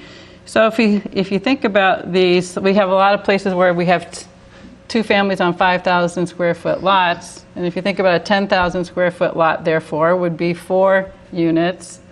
You know, having a 10,000 square foot lot that's either 1 building with 4 units or 2 buildings with 2 is not out of character at all with what we already have in town. So it's really, I think, in looking through this, it's the lot size is the critical factor in determining whether it's going to be something that doesn't destroy the neighborhood. The next one, and that's that corner from my Google. And then just a few just quickly so that we can think about these parameters as we look at the dimensional standard. But this is 88 Wharf. And I plugged in this just so we know when we're talking about what we're going to be plugging in here for height and for lot coverage and for open space. The lot coverage for the building at 88 Wharf is 25%, and the open space is 33%. So it's a really big building, but it's still not covering anywhere close to all of the lot. So it's maybe even 50% is too much for these larger parcels in terms of lot coverage. And go to the next one. That's the Hendry's building. Oh, just back to 88 Wharf real quick. So that shape, that configuration, that building is using the shape of the building to kind of form some open space and facing the water. I think if we think about 2 Granite Ave, where you have, like, if you had this as an example, where you have the green space and the open space and the building facing the water, and you have this kind of U shape, you're bringing the nature towards the building instead of a wall at the edge is not a bad strategy. So then you go to the Hendry's. And even here, the L shape forms the outdoor space. And this one, you know, you still have 30% open space here. And the way you're able to do this here is because the parking is underneath. 88 Wharf also has parking underneath. Next. next. And then this is the Unquity House, so for the Mattapan station. And, you know, here, the lot coverage is really small at 9% for the building. I don't have the calculation for the open space and the parking, but there is a fair amount of open space here, and you can see it in the next photo. And part of the way you're getting this is through that height, you know, because your FAR at 0.5, you know, compared to your FAR at 88 Wharf, your FAR is 1.5, right? But anyway, so that's something for us to think about. And then lastly, at 2 Granite Ave, you know, we talked about, you know, what might be appropriate here. This FAR is also at 0.5, and the building only 9%, but it's almost 100% covered with parking and building, which I think is not something we'd want to see if we had this redeveloped. And then if you'll just go to the last slide. If you have time to delve into this, this gives you all of the ones we just looked at for the larger buildings, but also the other multifamilies in town.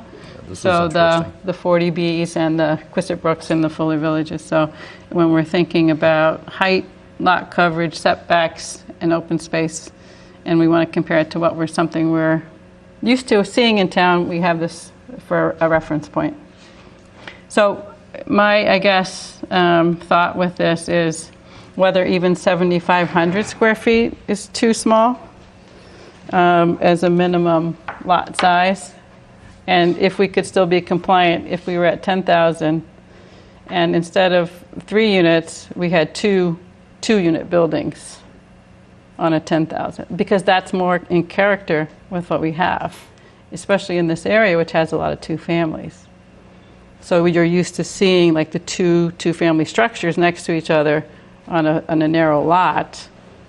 That would be, to me, something where it would fit in with the character. It takes advantage of oversized parcels in an area which is already zoned for something smaller.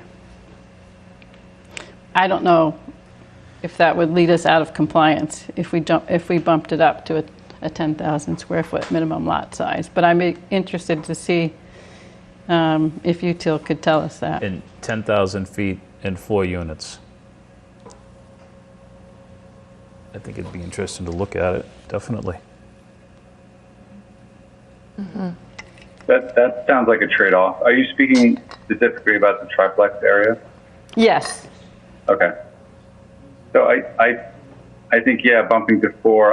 I've done a little homework on the definition of multifamily, and it means at least 3 units in one building, or at least 2 buildings with more than 1 unit in each building.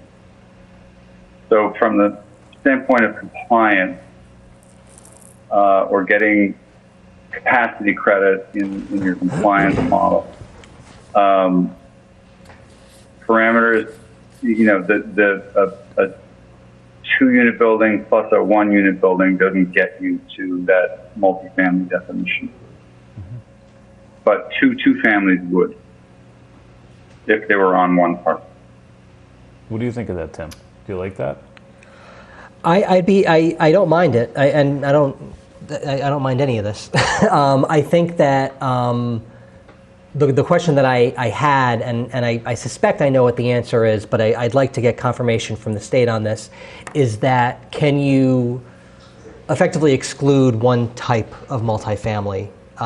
So like the definition says 3 in one building or 2 units or more in 2 buildings. Could you say, we're not doing 3 units in one building, we're doing 2 units in 2 buildings effectively? In this district only. Mm-hmm. So that we're trying, we've been told by the state that you can tailor this to meet your neighborhoods, that you're not trying to destroy your neighborhoods. We have other districts where we're allowing a lot more freedom into how big these buildings could be and how many units in each building. And so, and the reason why I say I suspect I know what the answer is because when you say, in the transit area triplex, it's called the triplex district because we're saying 3 units max.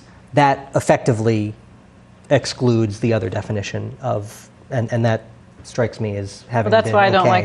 like the term triplex. Well, we'll call it something else. Obviously, if it's no longer a 3 units per lot district, we will cease to call it triplex. It's all up for grabs. So I mean, I think it's worth trying out. I think it has implications, obviously, for now, what's in and what's out. I know there's always been sort of non-planning considerations around this sort of thing, but I think this is all planning consideration. What I suggest. No, exactly, and I think that makes a lot of sense. So I'd be interested to see what that district now looks like. I mean, the lines would need to be redrawn in a way that we're not roping in too many of the smaller parcels because we'd run into the same problem that ran in when we tested the entire transit area. But I think, we've said from the very beginning, and I definitely appreciate Cheryl kind of getting into the weeds on this, where, if we're looking to preserve the physical character of the community, then we've got to try to preserve the physical character of the community. And, if you go, and she's done a handful of parcels, but a lot of these parcels are the same kind of, situation. So I think it makes sense to extrapolate that. So I think finding those opportunities where there's a credible chance of doing 2 buildings on a lot that are 2-family, I think is worth looking at. Can I make a suggestion with that? Is look further on Central Ave. Central Ave as a wider street, when you're looking at putting something more on a lot, like I said, those taller buildings on Blue Hills Parkway, when you've got the parkway in front of that versus a narrower street, Central Ave is wide, and I think it can take, there are some larger lots there, and it can take more on those, and they're in the RC district, so we exclude them in our current boundaries for the most part. We don't come down Central very far. So I'd suggest if you could look at that, if you have to look at the boundaries in order to make the 10 work.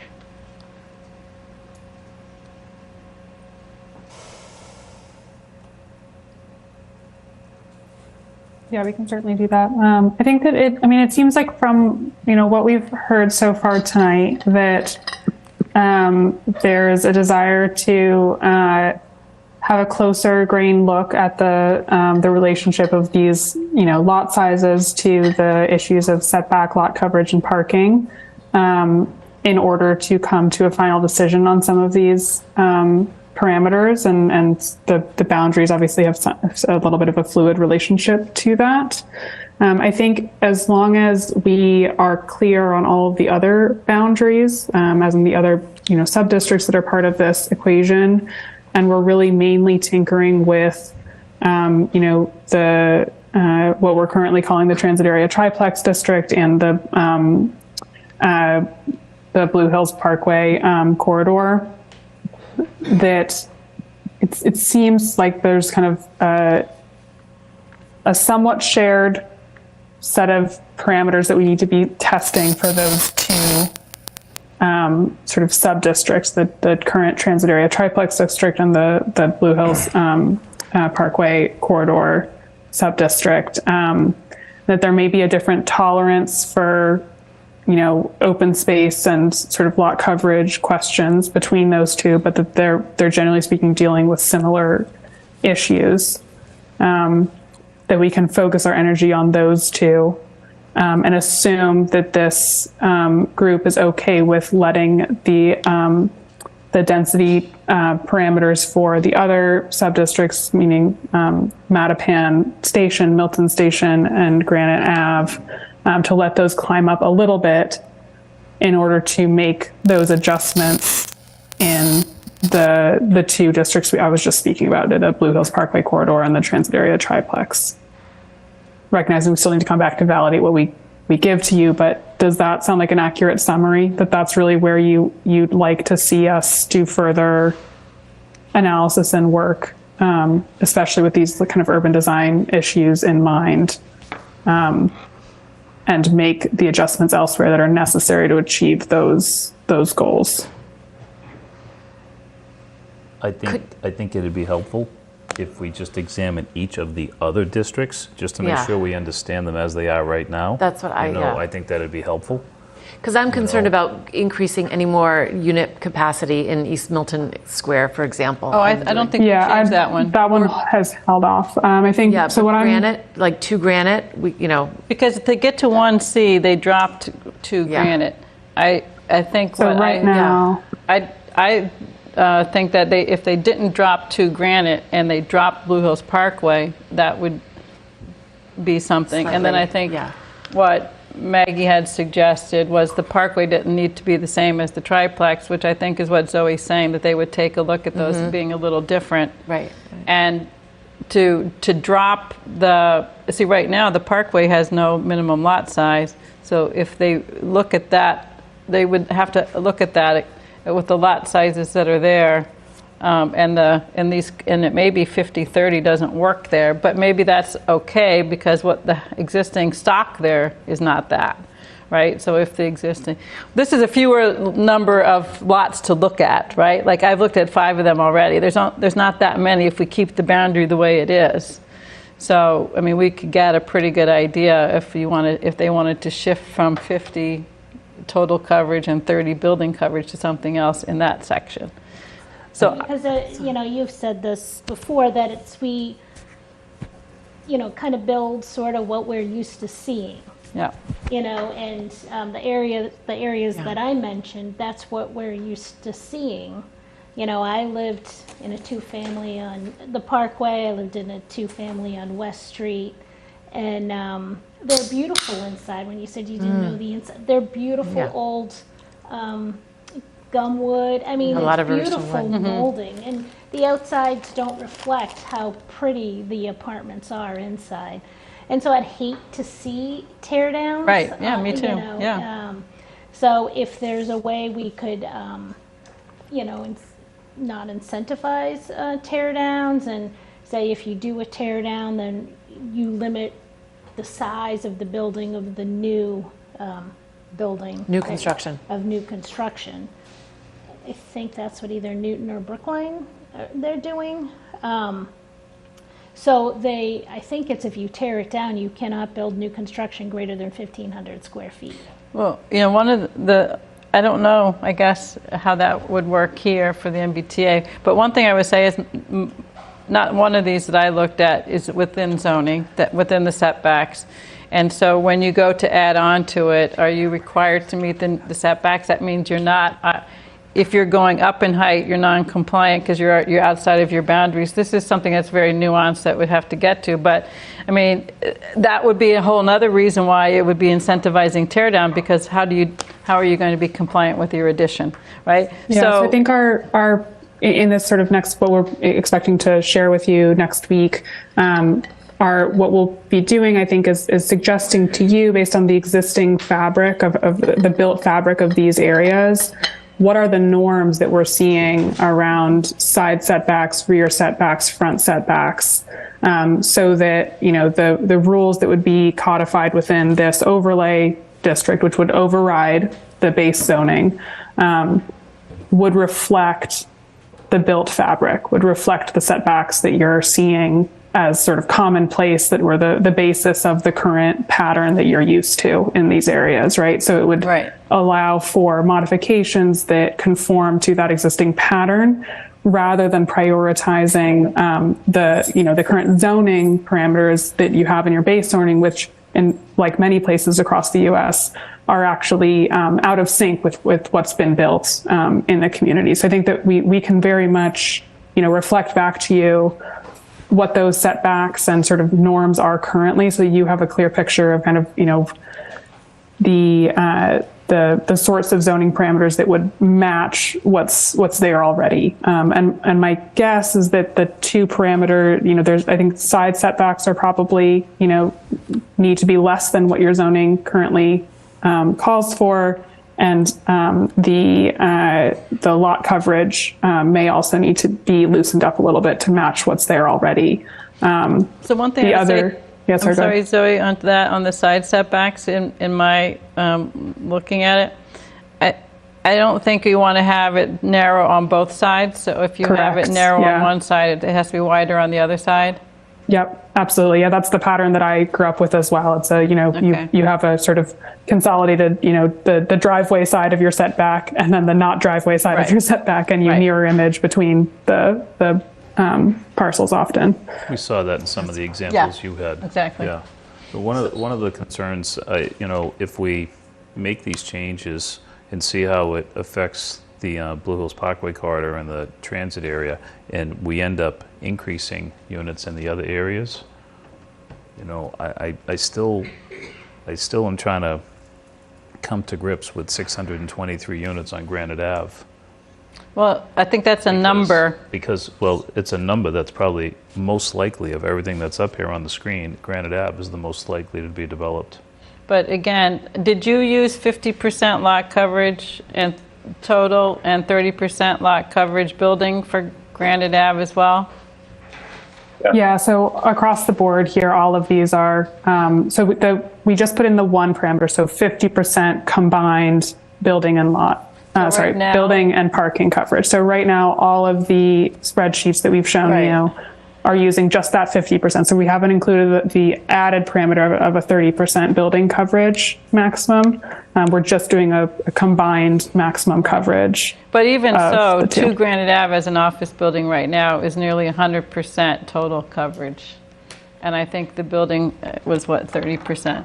I guess what I'm saying is that you may not get to those number of units because you're going to be restricted elsewhere by the time you start to lay it out, which is, I think, what Matthew was getting at earlier. But are you all able to do another, what you said, like you're going to look at some new parameters and some tests in this triplex or transit area? Are you able to do it on these larger parcels as well, to test out these various parameters that we're talking about?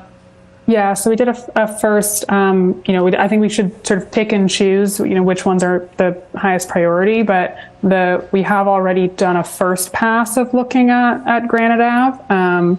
So that one's already kind of started. We can revisit it to, take a look at the parameters that you're most concerned about. So Joey, looking at that, it looked to me like buildings and parking lots 100%, which maybe when you look at it again, you can try having that 50% open space and see. So rather than targeting the number of units that says you could get there, we have a 5-story, 6-story building there already. So people are used to that scale of building. So if you had, and that building's lot coverage is fairly small because the parking takes up so much. Yeah. So it would be The difference between an office use and a residential use, it would change dramatically. But it would also change dramatically if 50% of that lot were open space, right? I agree. Yeah. So even at a 6-story building rather than a 4, or I think you had a height limit there, it says 5. So if that went to 6, and you kept your 50-30, I'd be interested to see how many units you get. Sort of back into the unit count versus how can I meet that unit count? Yeah.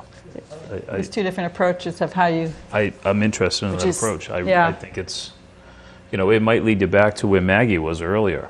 It may not get to the number, but it might be something that's right, that's appropriate. The only other thing I was going to ask Zoe, and I'm most concerned about this triplex area with the density on Elliott Street.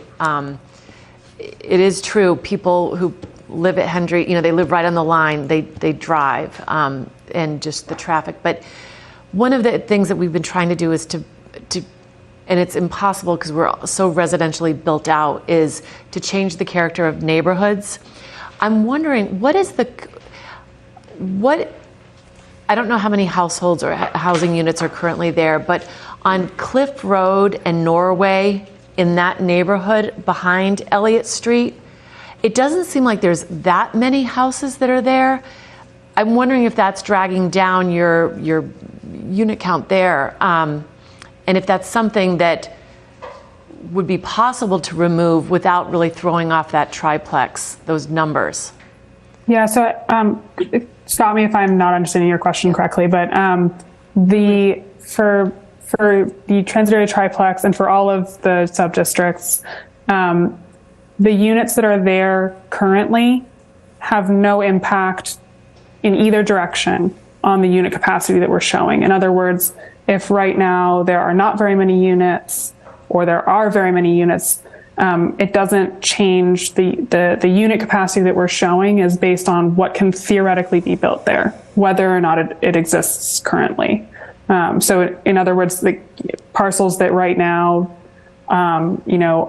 don't have very many units on them are not counting against your unit capacity or bringing you down. So removing them from the sub-district won't,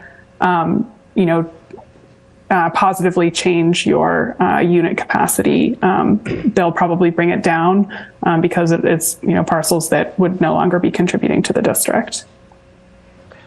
Was that your question or not quite? Yeah, I guess with if they're really large parcels, some really much larger parcels, because you can only get 3 units on a really large parcel.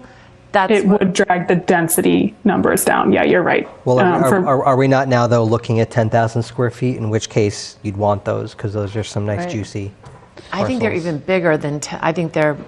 I mean, there's a handful that are, there's a handful that aren't, but I mean, I'm looking at, 10,000, 11,000, 11,000, 12,000, 11,000, 13,000. There's some 16,000s on Elliott Street between Cliff and Cliff. Yeah.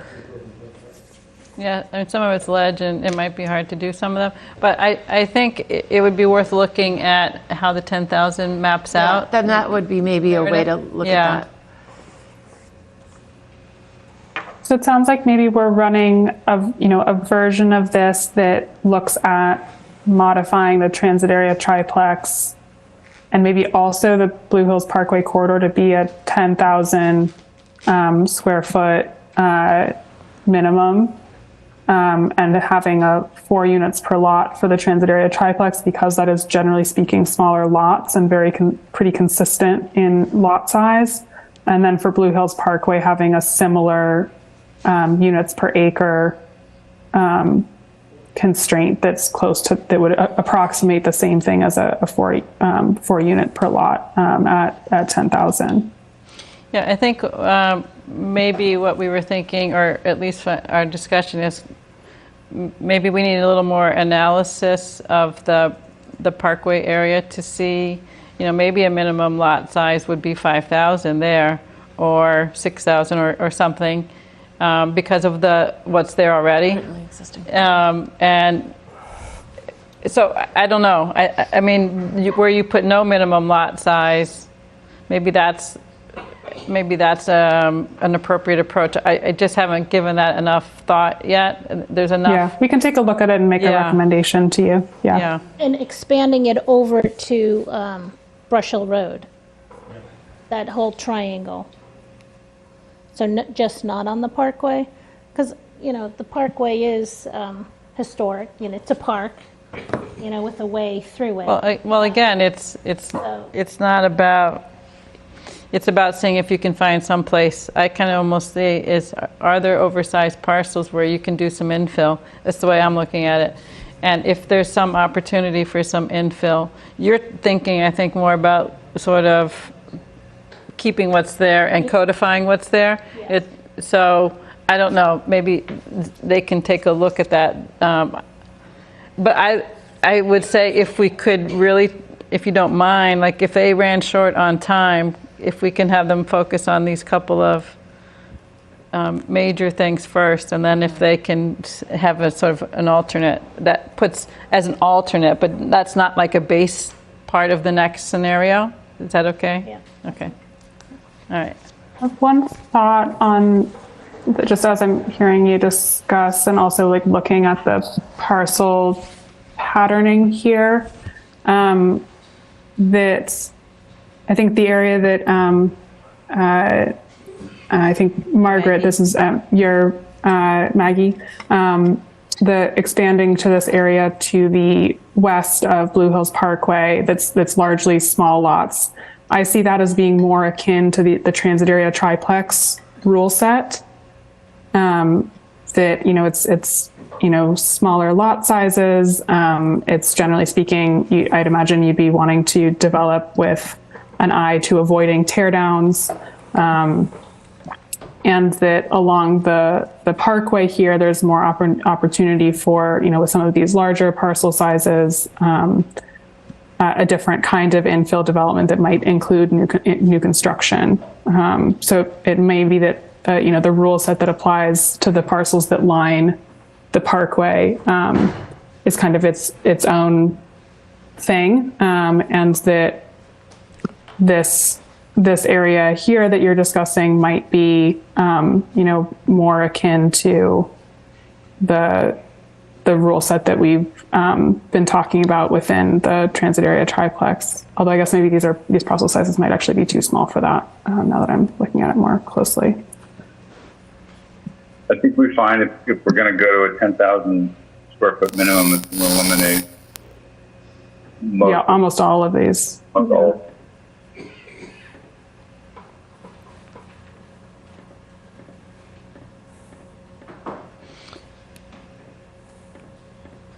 Are those mostly single family or two family, or just kind of a mix? Do you know, Tim? Which portion are we asking about? The triangle. There's, mostly it's. I think it's probably a pretty good mix of 1s, 2s, and 3s.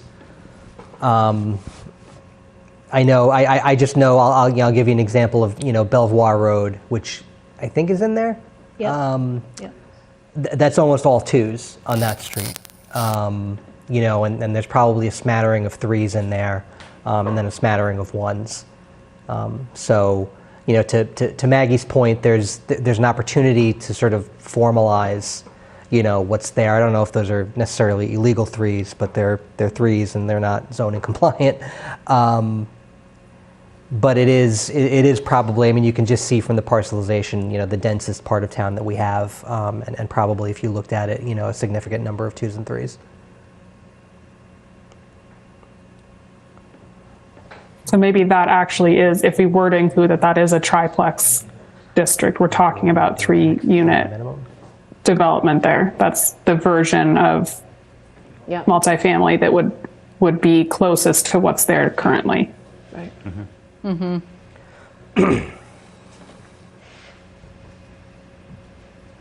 Current parameters that we have in the spreadsheet, I think that sort of 5,000 square foot-ish lot really gets you about 3 units. So it's sort of doing that already. I'm not sure we get a hugely different sort of result. Yeah, so in other words, you can expect that all the parcels that are pink here would be ones that would not yield any units because they are below 5,000. Yeah, and then the maybe a missed opportunity on some of the larger lots. So maybe in that area, if we looked at it, there might be where the existing condition is a little more footprint for the building than 30%. So maybe it's 35 or 40, and maybe the total building and parking is more than 50%. Maybe that's 60 to Jim's point earlier. So maybe that's a way to look at that as its own sort of, if you said triplex is one parameter, parkway is another, this might be a third. Yeah, that's what I was just thinking, is it's actually a different, it's not an extension of the rule set that we have along, Blue Hills Parkway here.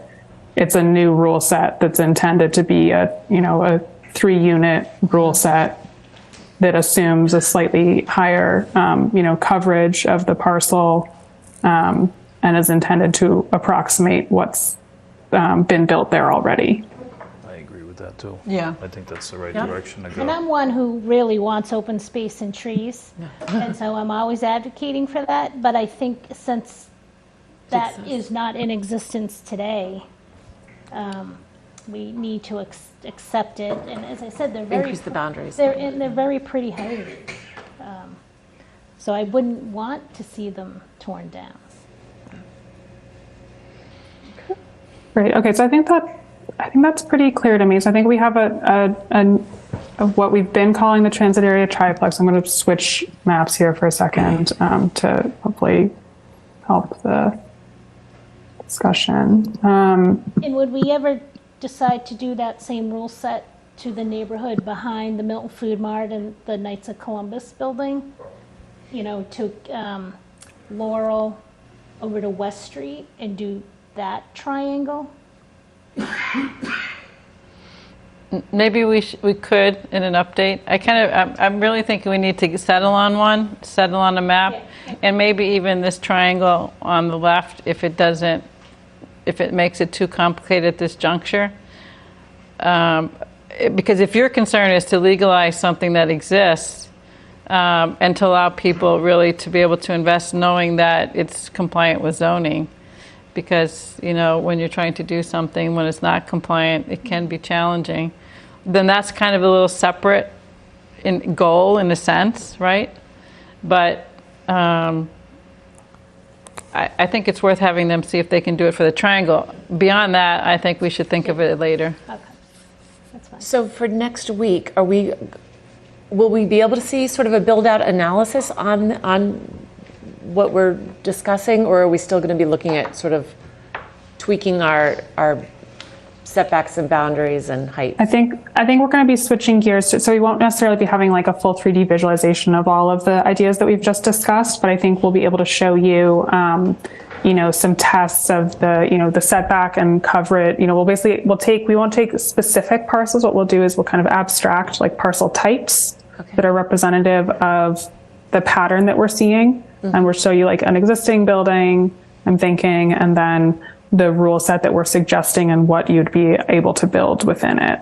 So it might be like a 2D test fit is what we would call versus 3D to show you kind of the way the rule sets apply. I don't know, Matthew, you'll be kind of directing this more than I will, but that was kind of my first thought of the easiest way to move through this set of questions. Yeah, I think it's a sampling of some typical conditions, including sort of real as-built setback, parking, and then testing that on, a few typical lots. I think we'd be doing that on the representative parcels within what we're currently calling the transit area triplex, and then do the same for this sort of expanded like triplex buffer around Blue Hills Parkway, and then perhaps something slightly different for the Blue Hills Parkway parcels themselves. So like, 3 or so typologies of, typical parcel conditions and the rule sets that would apply to them. Great. That sounds good. And then Zoe, where are we with the net gain, existing versus potential build out? Is that something we can... Sure, yeah, let me, so we did an initial tally, and this is not for any particular scenario. So this is like overcounts things. I'm actually going to start with the minimum one because this is closer to what we're actually talking about. So what we've done here, and before kind of like presenting this, I want to just sort of big caveat. This is based on the estimates of existing units, which we know are always a little bit inaccurate. Census is often a little inaccurate. Rental registries are often a little inaccurate. So generally speaking, anything that you're seeing that's an existing unit count is an estimate of unit count of units that are present currently. So in this column, for each of these sub-districts that we've been speaking about, you'll see the existing unit estimate and what that translates to in terms of existing units per acre. Note that like a couple of these are predominantly commercial or undeveloped right now. So like Granite Ave is undeveloped for residential. East Milton Square has very minimal residential. It's predominantly commercial. Blue Hills Parkway corridor has quite a bit of commercial institutional development, et cetera. So that's why you're seeing those really low unit numbers and low densities right now in those subdistricts. So what you're looking at here, this is, using the parameters that we have, in our kind of, cutting it close version. With those parameters, when you compare the modeled unit capacity that we're looking at with the existing unit estimates, these are the sort of additions here, and you can kind of compare the units per acre versus modeled units per acre across the board here as well. So Granite Ave is showing the biggest gain, which is to be expected given that it has no units there currently and it is quite a large site. The next one that's showing the biggest gain is Milton Station, East Milton Square. Again, reflecting the fact that there are hardly any residential units there currently. Milton Station is showing quite a big gain. And then Mattapan Station, only a very small gain, very incremental in that setting. And then the transit area triplex, a gain of about 100. The Blue Hills Parkway corridor, a gain of about 223. So this is, broadly speaking, the scale of change that we're talking about in those different subdistricts. And again, recognizing that, zoning is not something that people act on immediately. This is something that happens over 10, 20, 50 years. So this is not like something that you're going to wake up tomorrow and this, this change will have occurred. This should give you a bit of a sense. 1640, 1640? I think so. Yeah. Okay. So an addition of 1640. Mm-hmm. Yeah. But I think the reality of it is, though, you can see 30% of those very quickly. Granite Ave, there's nothing to stop that. There's so much incentive. I'm sorry? Land ownership. Well, I agree, but that's not, it's not like consolidated, well, the state wants this stuff.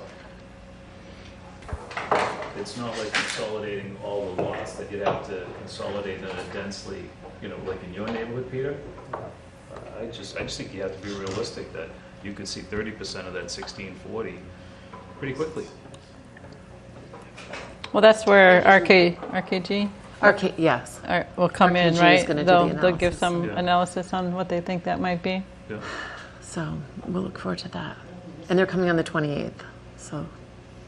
And I guess we could ask the building department what their, historically, how many permits have been pulled and see if it's been in decline, the past year or two.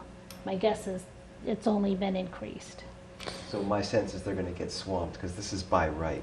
Yeah. A guy like me isn't going to say, well, I got to go through the ZBA or whatever, or the planning board. This is you're going to get your permit very quickly. Mm-hmm. So, 30% might be low, in my opinion. Well, it depends on the that's a whole sellers. different conversation. So let's not get because it is important. Nobody has to It sell. is definitely important. So, all right. So I think this is going to happen. Yeah. So I think we're at a good place to. And you're available to come next week? Is that? Yes, we have it reserved in our calendars to join you next week. Assuming that you have, room on the agenda for us to address these topics. That's great, Zoe. Thank you. So we have a meeting a week from today? A week from today? Yes. So you have what you need from us for decisions tonight? I think so. I just want to reflect back to you a couple of them to make sure that that I've heard you correctly. So I think what I've heard is that we're going to take the current, what we've shown as the Blue Hills Parkway corridor, and we're going to look at whether it makes sense to add a minimum lot size to that, like a 7,500 akin to the transit area triplex, and that we will also study the sort of the setbacks and the lot coverage type parameters for that to recommend sort of the urban design controls that would accompany that corridor. So just the parcels that are really lining the Blue Hills Parkway itself. And then we would look at the area around it that is currently sort of closest to a 3-unit typology on small lot sizes. We would look at applying a rule set to that assumed a 5,000 square foot lot size minimum and approximate the setbacks and the sort of lot coverage pattern that we're seeing within that. That would be a 3-unit per lot subdistrict. And then within the current transit area triplex district, we would look at, converting that to a 10,000 square foot minimum with a 4 units per lot maximum to, consider it not as really a triplex district anymore, but instead as a place where you would see, according, the ideal outcome for you all would be 2 duplexes on a single lot that is retaining the current, the existing building that's facing the street currently. Does that sound about right to you all? Yeah. And the other thing is, if you needed to make adjustments because of the boundaries for that 10,000, or if you needed to go back to where you were on Granite Ave, because in your 1C you reduced it, but in 1A and B you hadn't, right? Right. So, you might have to make some adjustments for the former triplex area, right?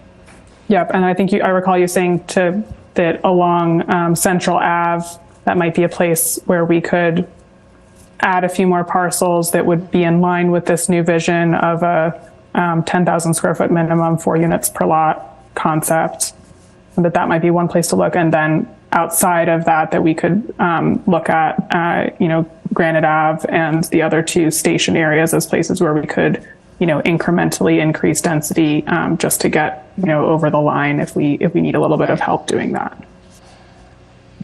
And just to make sure, I'm not sure if I heard you correctly at the beginning, just to confirm that East Milton is also a mixed-use area. I thought you just said it was Milton Village, but okay. Oh, sorry, no, my mistake. So we are only, there's sort of 2 ways that we've been talking about mixed use. The one that is mixed use, required mixed use, would be Milton Station. And then East Milton Square, what we did is we used 2.5 stories by right residential only, with the expectation that you are developing a zoning rule set that would include essentially like a bonus or an incentive to go maybe 1 story in addition to that, 1 or 2 stories in addition to that, in exchange for the provision of commercial ground floor. So that's an incentive-based approach, whereas Milton Station is a required mixed-use approach. That's what we're assuming right now. Does that distinction make sense? Just a question for the board. Why are we not including High Street? It's in the triplex district. So it's under the different parameters. And there's some the bigger building. 1770s antique houses along there too. Those are tiny lot sizes. We're talking about small lot sizes. Those are. The old Wolf building is huge, and then that office. That's included. They're in the triplex. Maybe. The Wolf is still included. Maybe they can. I think it is. Yeah, I'll pop this back up. Here. Yeah, so this is just to go back. So this is what we were looking at last time. We did remove several of the parcels in here because they are listed on the National Register. Oh, okay. Some of those smaller parcels that you see in there. So if you just keep that in your mind, those 2 blue areas, and then I'm going to switch to the next slide here. I got you. Remove them. Okay. Those ones have come out because they are listed on the National Register, and we have using that like 1,000 feet from the station area. We did expand to include these, which are outside of that National Register, but that are within the 1,000 feet of Milton Station. So this yellow would be the part that is subject to the required mixed use provision.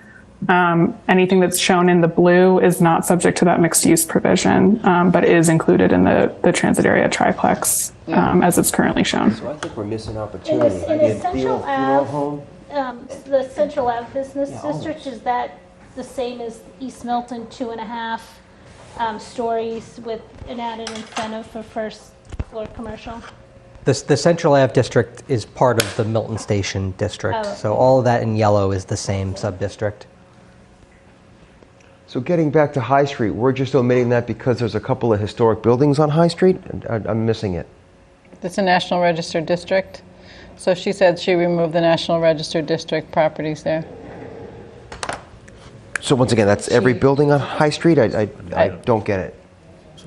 There is a building on High Street that's not historic, the Yeah, there are dental some. building. There's a or the- lot of them that are. I mean, On even one the side, DeWolf building even has if been you- totally if you- renovated. I mean, and the old funeral home that is now commercial space. Can't wait till what she added. So, So can't you include High Street, but then just, the lot Take out sizes the are going to be too big. historic. Or put a restriction or? None of those will be 10,000 square feet, for sure. So, but maybe in that district, then we go down to a smaller lot size. Yeah, Because there's that brick building, was that where the town used to be at one point? But if we, I guess my concern about some of these are there areas where we can modify the map later? Yeah. And You get the wanna definitely compliant district that we can get these parameters worked out in. It's kind of the same idea that you said going on the other side of, I forget the name of the street there, but the other side of the parkway there. I mean, I think it's a good point, but I think the more we try and add these small pieces back in, the more bogged down we're going to get and not hit our deadlines. And if we have to submit by the I think it's different. 22nd. I feel like if the smaller, it's easier to deal with a smaller, and then we check it off as we go. Like, for me, looking at High Street and the parameters, then we can say, okay, that's good to go. And from a long-term planning, I think it would be nice to have more commercial space in Milton Village because it's so restricted. Well, we have an overlay district there right now. It's a mixed-use overlay in Milton You know what would be Village. helpful? I think it's so hard to see these.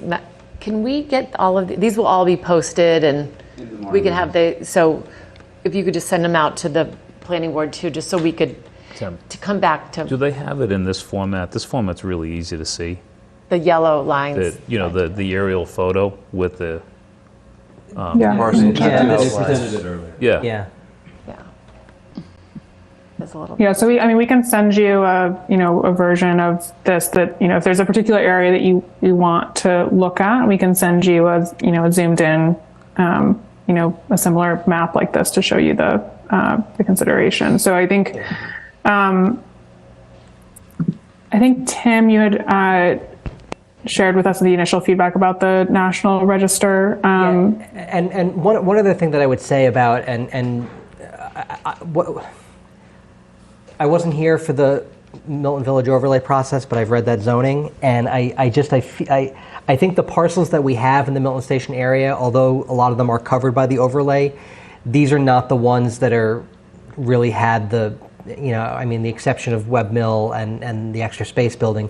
These were not necessarily the target parcels for, really delving deep into the dimensional parameters and the historic preservation requirements. I think the overlay was really about High Street and Adam Street and kind of protecting that character. And so I would hesitate to throw those into a by right district where you would want to use the by right zoning over the overlay. Because the overlay was very deliberate and very conscious about preservation of sort of the character of those two streets. So it would be something I would be careful of, I think.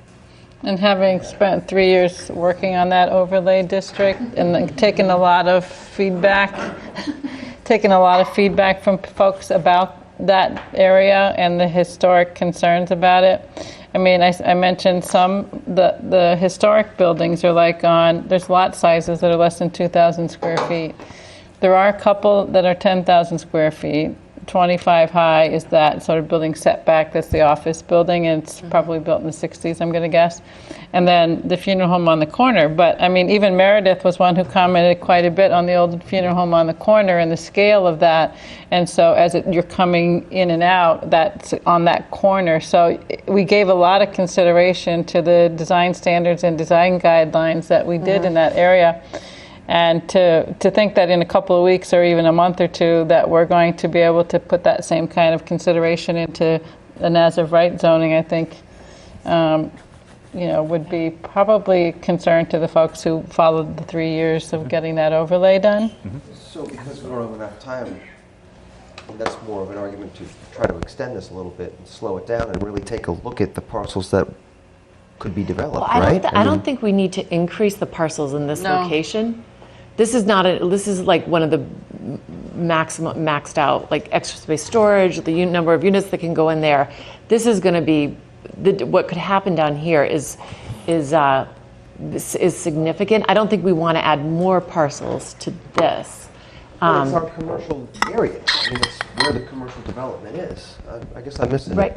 And if we go Well, I think maybe a way to think of this is the Elliott Street to reinforce, I think this is already an established, commercial corridor that you have. It's just, has historic character. It has, its own fabric, its own sort of scale.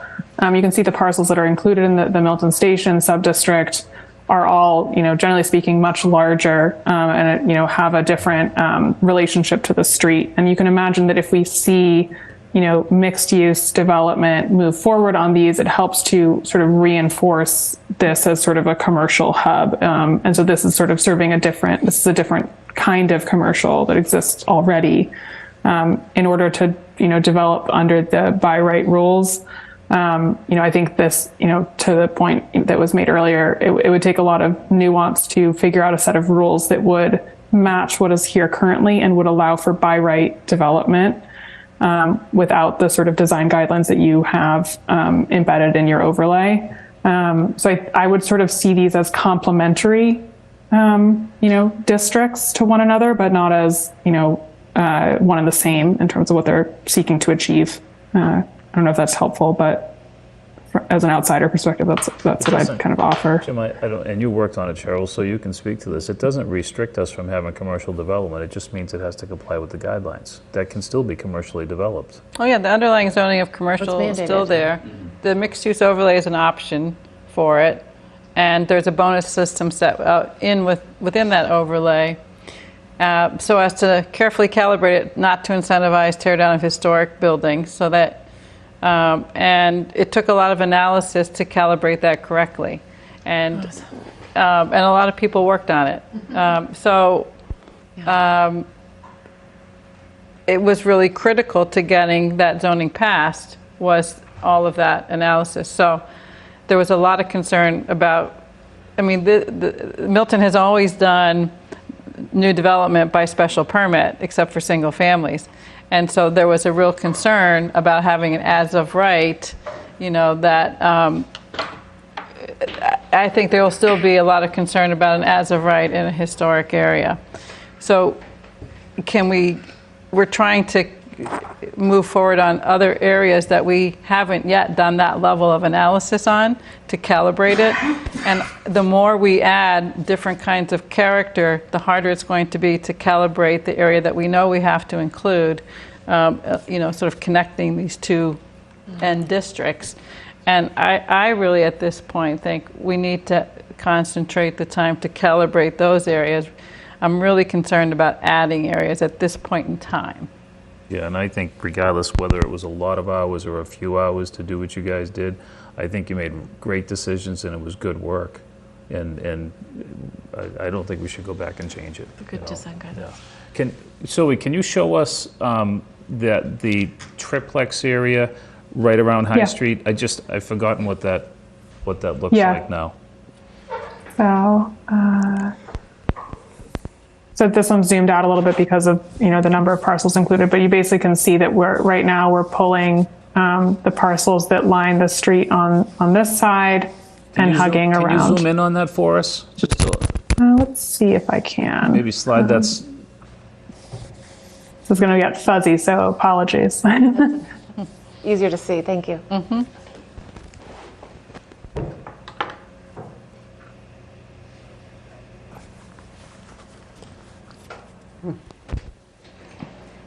So it picks up part of the commercial district, Jim, not the High Street portion. But aren't those all beautiful single-family residential homes, all towards the south? It's picking. Yeah.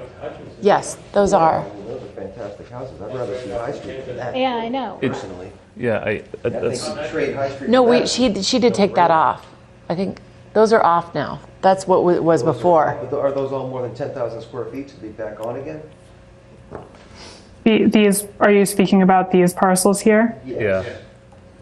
So these ones were added with that sort of more objective rule of we're looking at parcels that are 1,000 feet away from a station area. And this would, if we're looking at this sort of new concept of a 10,000 square foot minimum and 4 units per lot, these parcels are a good candidate for seeing like a rear lot infill, I would say, of like a duplex on the rear of the lot, that kind of thing. I will note that these do have some wetlands on the back end, so that would restrict how much of it, how far back development could go. But I think that's, realistically what we'd be talking about on these parcels. But So- is that what we want? Yeah, We don't want that. Can we just describe this a little bit? Is that coming down Canton Ave? Is that Morton Road? I'm trying to figure out. I think that's Yeah. Randolph Ave, Adams Street up to Hutchinson's Field, it looks like. So you're looking at those 5 houses you just send. Oh, that's all the historic. That's all the National Historic. Yeah. Yeah, that all, That's all the National it's- Historic District. I thought we were pulling all that out. no, that's all in because of the 10,000 square feet, I think. These ones here. No. Yeah, those are National Register historically very significant going up there. Along Adams Street here? Yeah, Is yeah. that- Okay. And it's George Bush's birthplace. Yeah, that's not what we're. I would say though, That's not.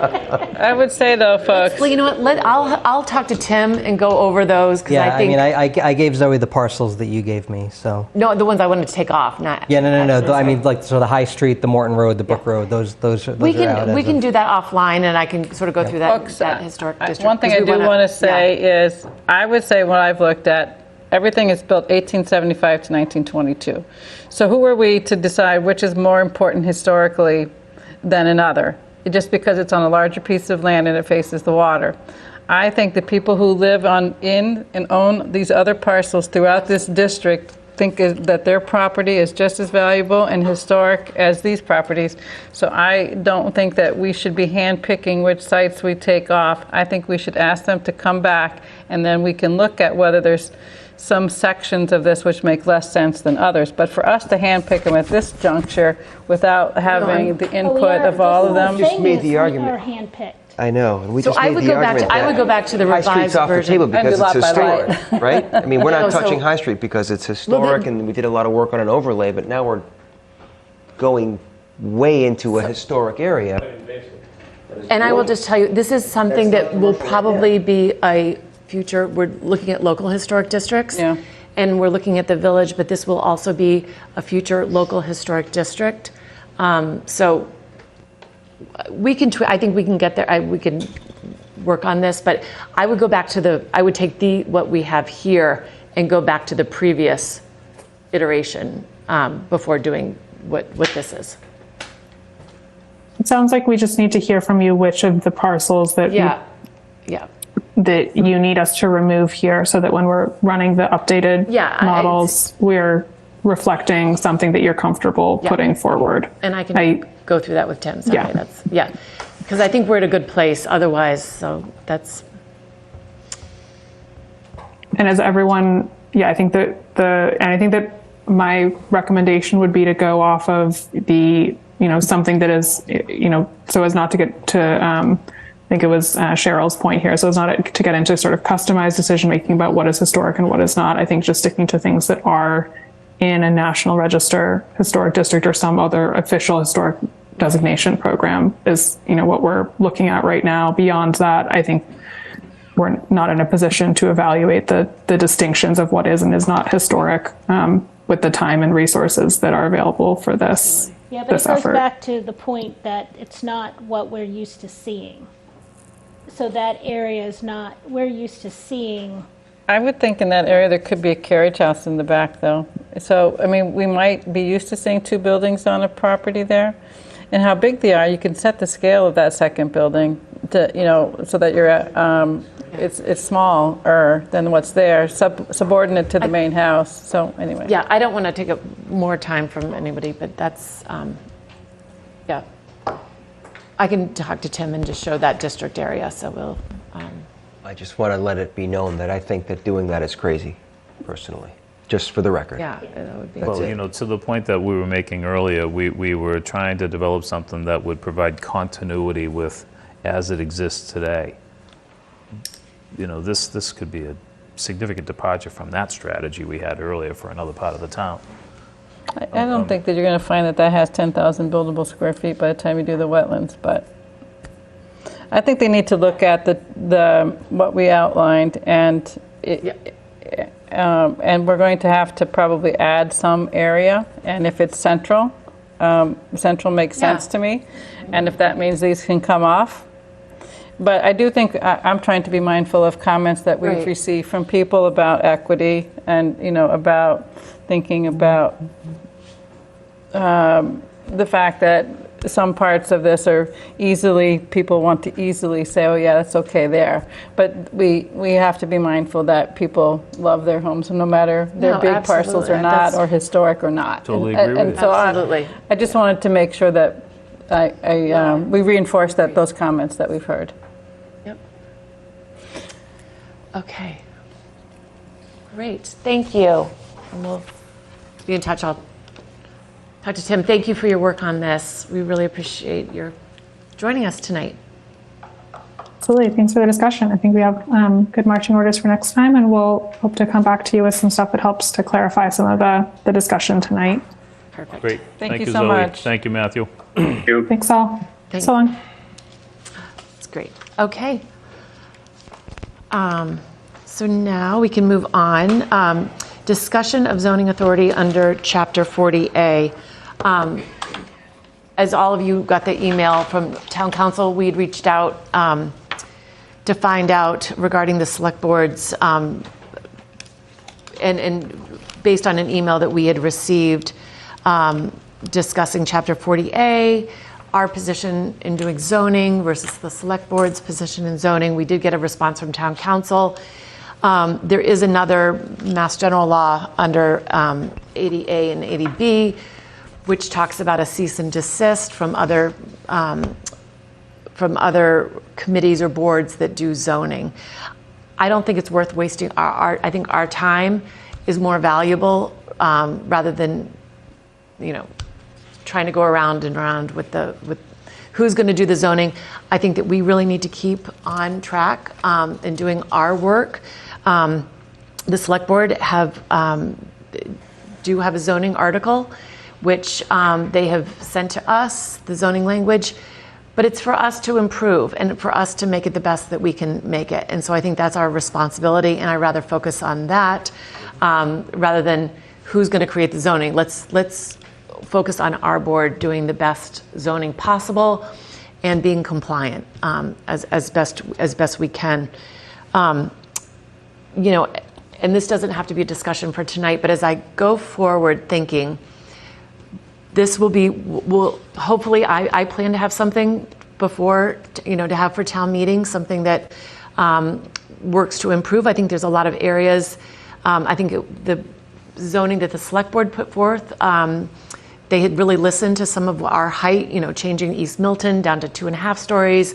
But I think there's obviously some good discussion tonight that we had and things that we can do to improve the zoning on multiple districts. What I am thinking, and the board can consider this because I think this is very doable, is to have an article that hopefully the select board would accept our article that would comply with the guidelines for the MBTA, for HLC, the law. Well, this is something that would do both. Actually, one that would comply with what the guidelines are, have something to present to town meeting, but then have a second article which complies with a very good size, and I think we all are in agreement of a lot of these districts, but have something of reasonable size that complies with the law in the event that the first article does not get passed, something that would be more acceptable as a backup, that we would comply with the law and that we would we would be safeguarding our town. And I think it puts it in the hands of town meeting to actually make the ultimate decision. I don't feel comfortable, necessarily saying, we're not attorneys here. So we want to have something that is good for Milton. The select board obviously feels strongly that the guidelines are law. I think I would not want to overzone for our town, but I also want to comply. So my theory is we have something that complies. We present that to town meeting, but we also have a second article which meets the law, complies with the law, but maybe doesn't hit, it has 15 units per acre, it's within a half-mile radius, but maybe doesn't have exactly everything that's in the guidelines, but something that that our town could feel that we could accept and that it would be palpable for our town. Because I think a lot of people aren't sure if this is really good for Milton. And we're not there yet. We don't have a cost analysis. We haven't done our build-out analysis. So maybe we'll all feel differently once we see something and once we get the financials.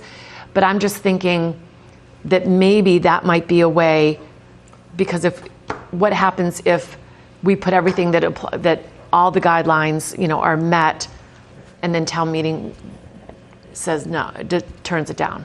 Well, we would, I think for that purpose, we would ask for them to have them send it to us for further study, because if you turn it down, you can't bring it back for 2 years, right?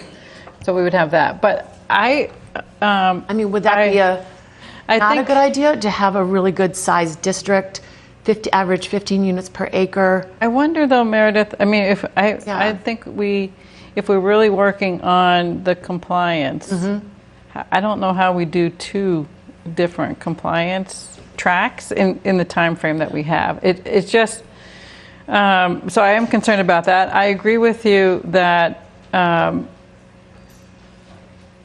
read the zoning that the select board approved and sent my comments out. I know that Tim used the model bylaw that the state has as the starting point for that. And there's a lot of, that's a good starting point for all zoning that's in that. So I don't think we need to reinvent the wheel with starting something anew. I think we can improve upon what they started, which, some of it would have to change based on what we talked about tonight too, because the district, and this zoning is not tied to districts, by the way, a map. Right. There's no map for it, so it's like. And it might be we pull out the triplex district. Like if we feel like that puts us over the edge on how many units we're going to have, new units, the traffic, what that might do, the implications. I'm concerned about that. We don't know how that's going to play out. But I'm just saying it would be basically identical zoning. It would just be maybe pulling out one of the districts or reducing slightly one of the districts. We don't have to decide that right now. I'm just thinking, would we want to maybe have a secondary article, such as the way Brookline is doing? If one does not pass, there's something that I'm not familiar with what Brookline's doing, so maybe we could get an update from Brookline about how they're doing it. But I am all for doing what we can to. And I am too. I'm not saying. Yeah. We need to work. Just like I was advocating for the districts to try and get ourselves advanced. In another month we might be thinking, maybe I'll be thinking a little bit differently, but I'm more encouraged that we might be able to get something that's tailored to that area than I was before. And I think the more work that we do and the more work that UTIL does, we'll get a better sense. I mean, we might, like I said to you all earlier, I became very concerned that we were creating something that was tear down incentive, which was very concerning. So I said, well, how can we fix that? And so I think if we keep thinking like that and communicating that to folks, we'll be doing what we did like in Milton Village. And the reason it's time consuming is you test everything out so that you're trying to assure people that you've thought through that zoning, right? And that's what we still need to do here. And we do. And we have a short period of time. So I do think, I'm just thinking of that getting something passed that complies with the law. But See, I think there's danger there of just getting something passed. I mean, just the exchange we had about Milton Village leads me to believe that we're just going to push something forward to hit the numbers, and it's not going to be good for Milton long term. And it might be crazy in some people's eyes, but I would like to see us take our time and do this right. And if it means we can't get it done by December 2023, then we can't get it done. And if the state comes and says, we're going to sue you January 1st, and maybe we can write them a letter and say, hey, we need more time. What's the big deal in trying?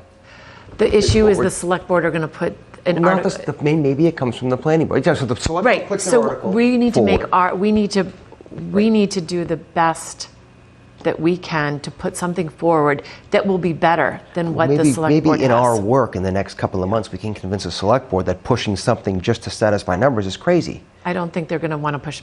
They want an article on the town meeting And floor. maybe they own it. And it might be, and then maybe they own it too. And I think that's what we'll have to get closer to see. I happen to favor options for town meeting. I do.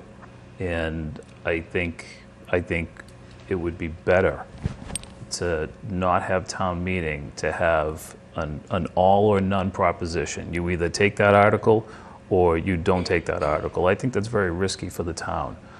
We hear more and more now from the residents of people that are both for, and some are all for it, some are opposed, and some prefer reclassification and could get completely on board with reclassification.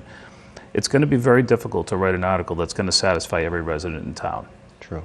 We might have a better opportunity at town meeting to pass something if town meeting has more than one option. So I don't think your idea is a bad idea at all. I feel like I agree with you. We have to make the very best effort to get something passed at town meeting. And if we force the town meeting to have one option and one option only, I think there's a ton of risk for the town. So we should hear, or the select board should hear from the MBTA about the reclassification before December 4th if the MBTA honors the select board's request. Well, the request was for tomorrow. For tomorrow. And they're not asking. They're not asking for a reclassification. They're just asking for justification as to why we're classified. All right. So that's going to tell us. I mean, no offense, but it's not going to tell us anything. I mean, I think it's just something to think about as we move forward, and I want to continue to do our work as I guess the question that goes before town meeting members at that point is, you're presenting us with something that you say is compliant, and then you say that we need to comply with the law. Then you're presenting us with something that's not compliant as an alternative to what's compliant and meeting the law. Why would you pass the thing that's not compliant if you don't have to pass it at all? It was what you're telling them. Because at that point, why change it? I mean, I would ask myself as a town meeting member, why are you asking me to pass something that you're telling me doesn't meet the law? And what is that getting us? We're still going to get sued, but now we still are going to get more housing too. But there's a question on whether the guidelines are legally, and I'm not a lawyer, so I'm just... So that leads into my whole thing, and I've been saying this throughout the whole process, and we have never finalized it. So I have asked and stated that I think the planning board needs to get outside legal counsel. And after the select board put their article forward, I am more convinced of that now than ever. I feel like we are here for the residents. I feel like there's been a lot of conversations about what is the law, what is the guidelines. We all received Alex Whiteside's memo, and I feel like we've forgotten it. We haven't discussed it. We haven't had town council weigh in on it. And I feel like we need to. I mean, number one, he gave this town so much, 30 years. And I think we need to honor his work. And if the select board, if they're not interested in it, I think we need to do it. So I think we, as a planning board, need to hire outside counsel. And I think outside counsel would help us figure out the law for versus the guidelines. outside counsel could help us write our own article, and then possibly, to Jim's point, maybe they could help us request for additional time if we need it.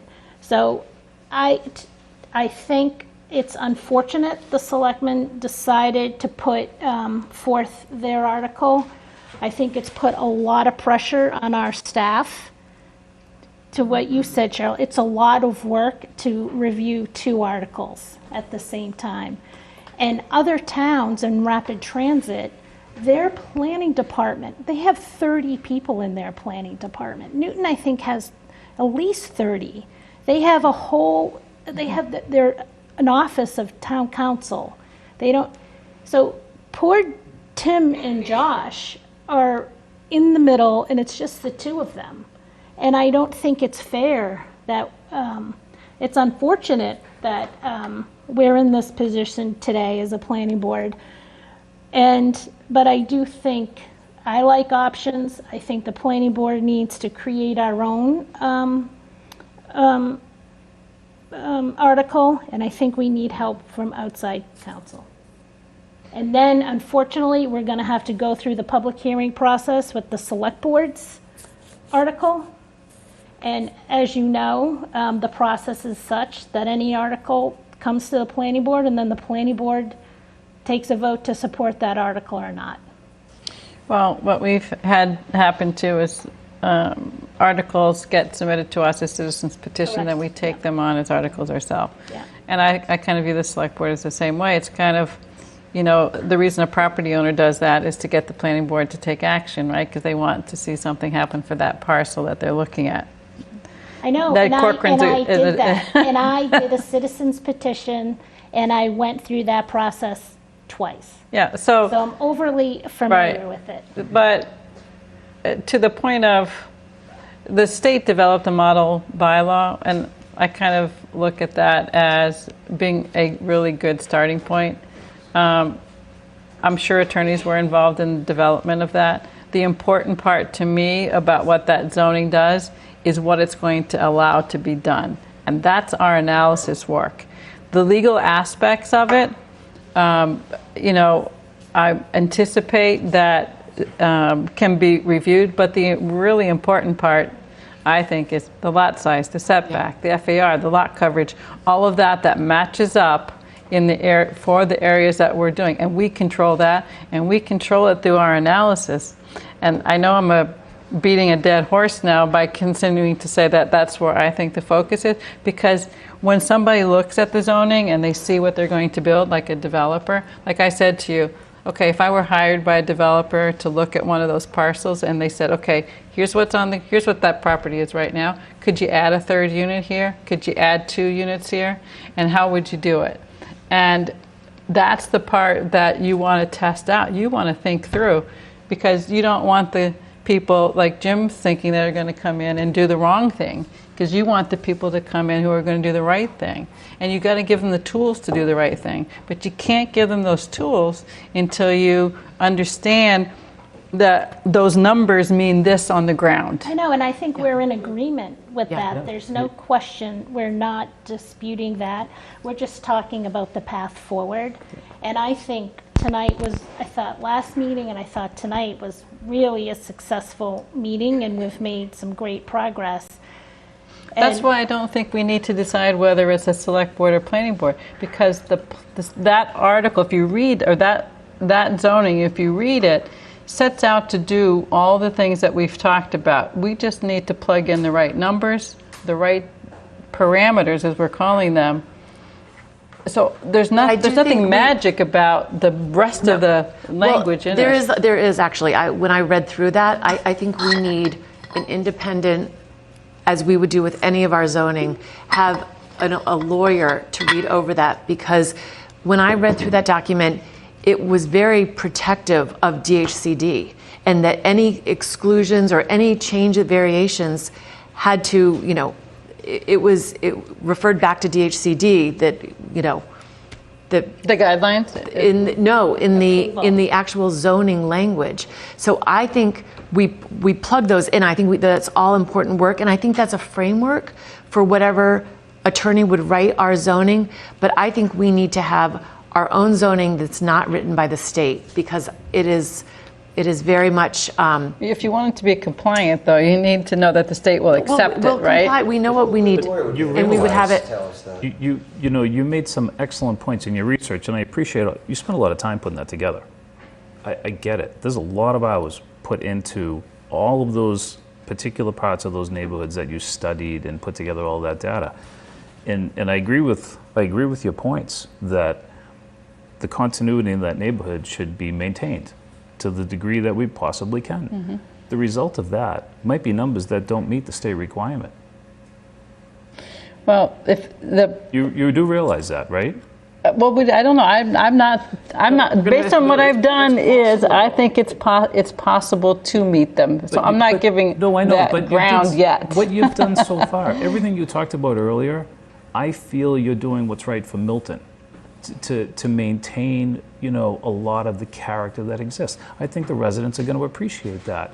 And if it leads us to a number that doesn't reach 2,461, I happen to think that's okay.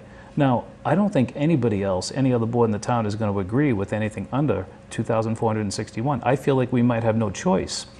If we want to look after the residents, and we want to do a lot of the things that you talked about earlier today, we may have no choice. We may have two articles that have two different counts. I don't think we have to decide today, though, Sean. We might not have to, but Meredith has brought it up. We're all entitled to our opinion. Right. You're entitled to yours. I feel like I'm entitled to mine, as are the other members of the board, and so are the residents of the town. So I just would like to ask Tim, because we had always been talking about having someone writing our zoning.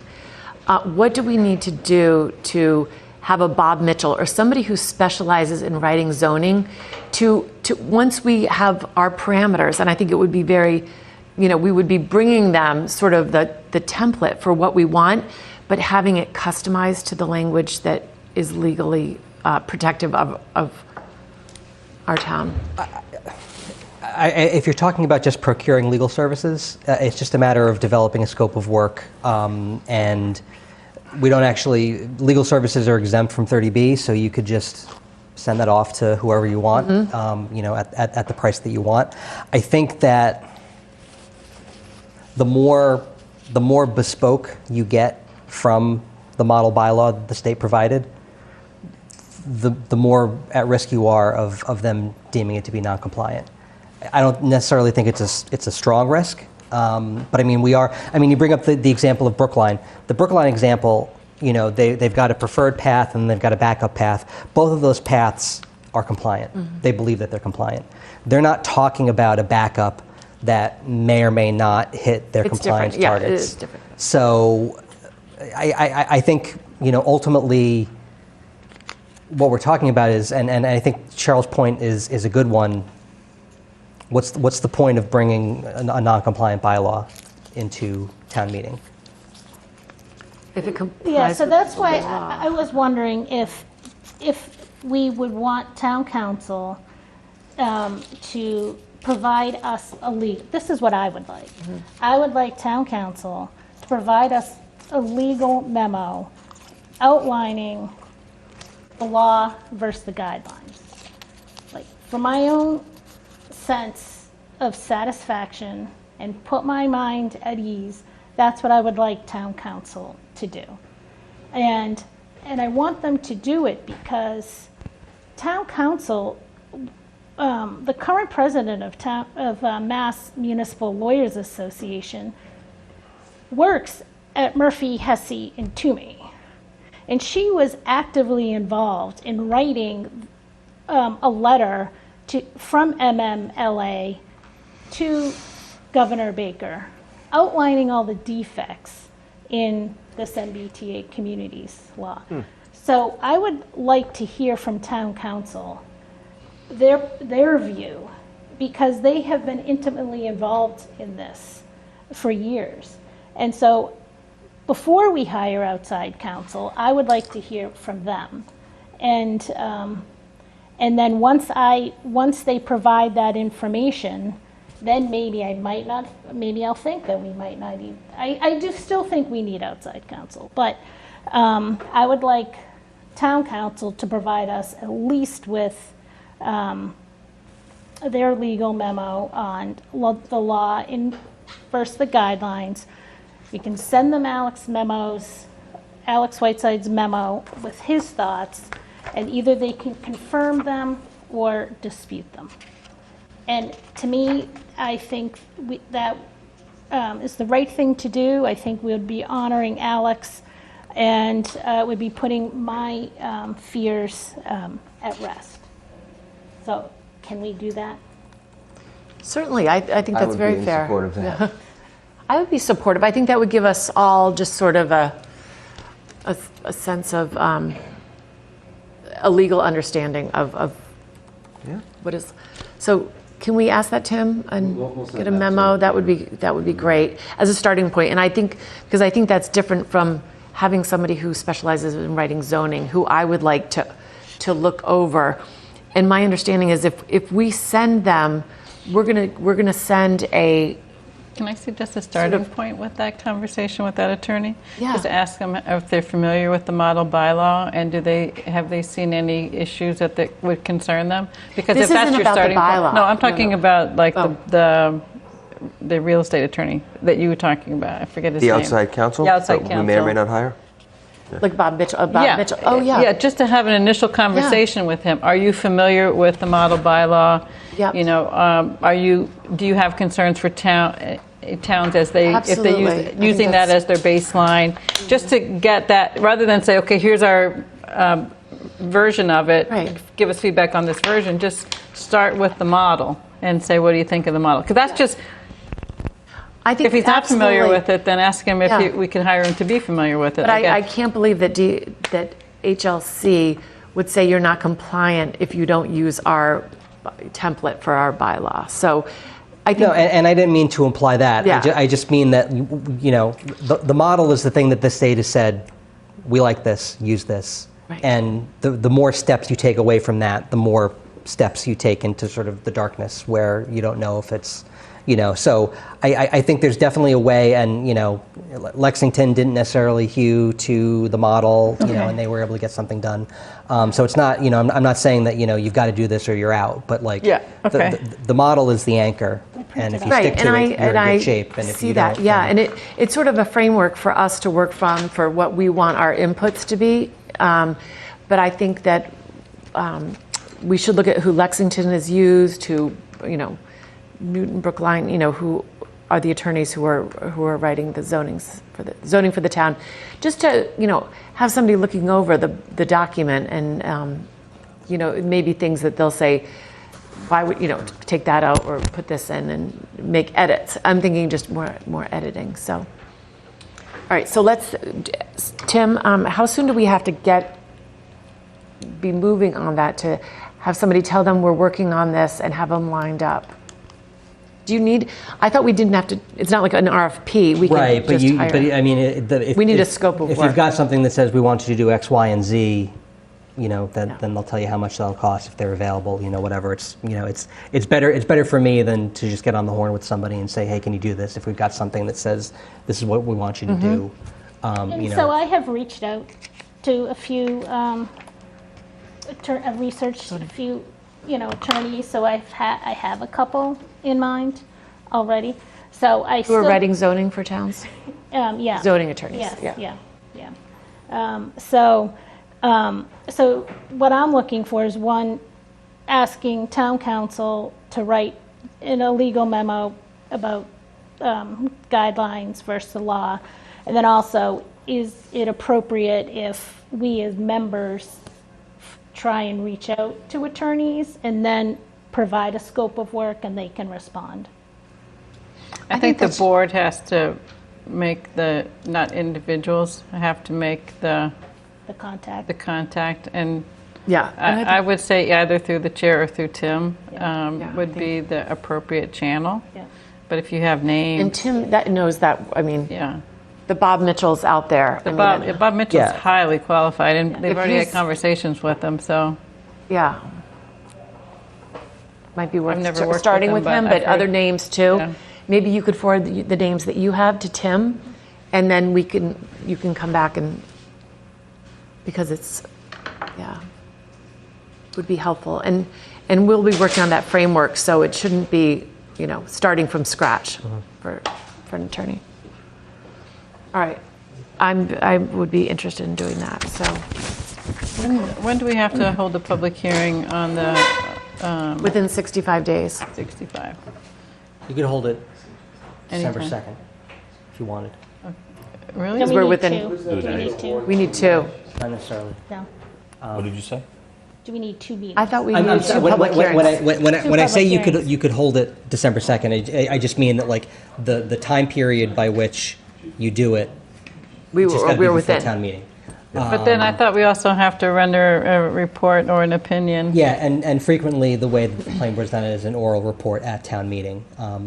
I think in this case, we may want to think about a written report further ahead of time, just because of the complexity of the issue. So can I just also, I'm sure some of you remember, but when the complexity of zoning is hard for a lot of people to understand, even people who are trying to do it at all these meetings. So when we did Milton Village, we asked the town clerk to send out an email with information, and we did a recorded webinar so that there was a link to town meeting members so that they could get informed ahead of time. So I think a lot of town meeting members on the floor, to get all of this information like on the floor, it's going to be really probably overwhelming. So we need to probably think about a little bit of a Presentation, something, and maybe even the way town meeting is structured is to do a presentation and questions, but then not have a vote like the same night, so people can kind of digest it, come back with more questions. And I think having a build-out analysis, cost analysis, it will all be part of the, right, the context and the what we provide as much information as possible for making that decision, and what this means and what it looks like. So. When does it go to the warrant? Before or after we have that public hearing? Second, and then the warrant. I'm being flip when I say December 2nd. I see it like September, right, the end of the month? Yeah, I have the proposed schedule on my desk upstairs. I can actually go grab it because I think I think it would be handy to have that information, just in terms of, because there's some kind of forward-looking clocks in terms of statute where it says once you get the zoning, you've got 65 days to hold a public hearing, 21 days to render an opinion, and then there's like certain backwards-looking ones. So like the warrant's got to be printed here and it's got to go in the mail here, and so those things overlap in a way that we need to be sort of conscious of. So I do actually want to go upstairs and grab that sheet if you don't mind. So I'm going to go. Yeah, that'd be great. Yeah, and just before you go, so the other thing is, I know some people think that we're behind schedule, but I reviewed the RKG's, their proposal and their schedule and cost. And one of the reasons that the planning board is behind schedule is because our consultants are behind schedule. So RKG, according to their schedule and cost, they were supposed to come to their first planning board meeting in July, and they just came last week. So they're about a month behind. So when our consultants are behind schedule and are not following the schedule that they propose, then it puts us behind schedule. So I just wanted I'll just make one thing on the schedules. I think none of us anticipated how many back and forths on the districts we were going to need in order to really be compliant in a way that we thought could work. And we didn't get our first districts until June. Yeah. And we had been asking. I know you had asked. We had all. Yeah. We did not get those districts until June. So I think that's important for people to know that we couldn't start evaluating it until we had them. So. Right. So it's safe to say we're not failing in our duties, right? It is safe to say. Excellent. Yeah. I also think, in the spirit of Jeff Wilkerson, who was here earlier, it would be good if all of us just stick to the work and not to being critical of other boards or of other folks who are trying to make some progress on this. So I'm just going to return. While I understand that, I feel every board has a right. I was disappointed to hear our board including you. It was everybody on the planning board that was accused of not doing the work in a timely fashion. It was disappointing. I have no interest in getting into it, but I feel like every person that's on this board, I feel the staff have a right to defend themselves. When the board was criticized, everybody gets criticized, and the staff get criticized too, because we've relied on Josh and Tim to lead us through this. So if we're criticized, we shouldn't be in a place that we have to. Let me finish if you don't mind. If we're being criticized for not, attending to this timely, it's the whole group of us. It's all of us together. I thought that was a little unfair. So, although I appreciate every resident's comments, but I also feel everybody has the right, when criticized, to defend themselves.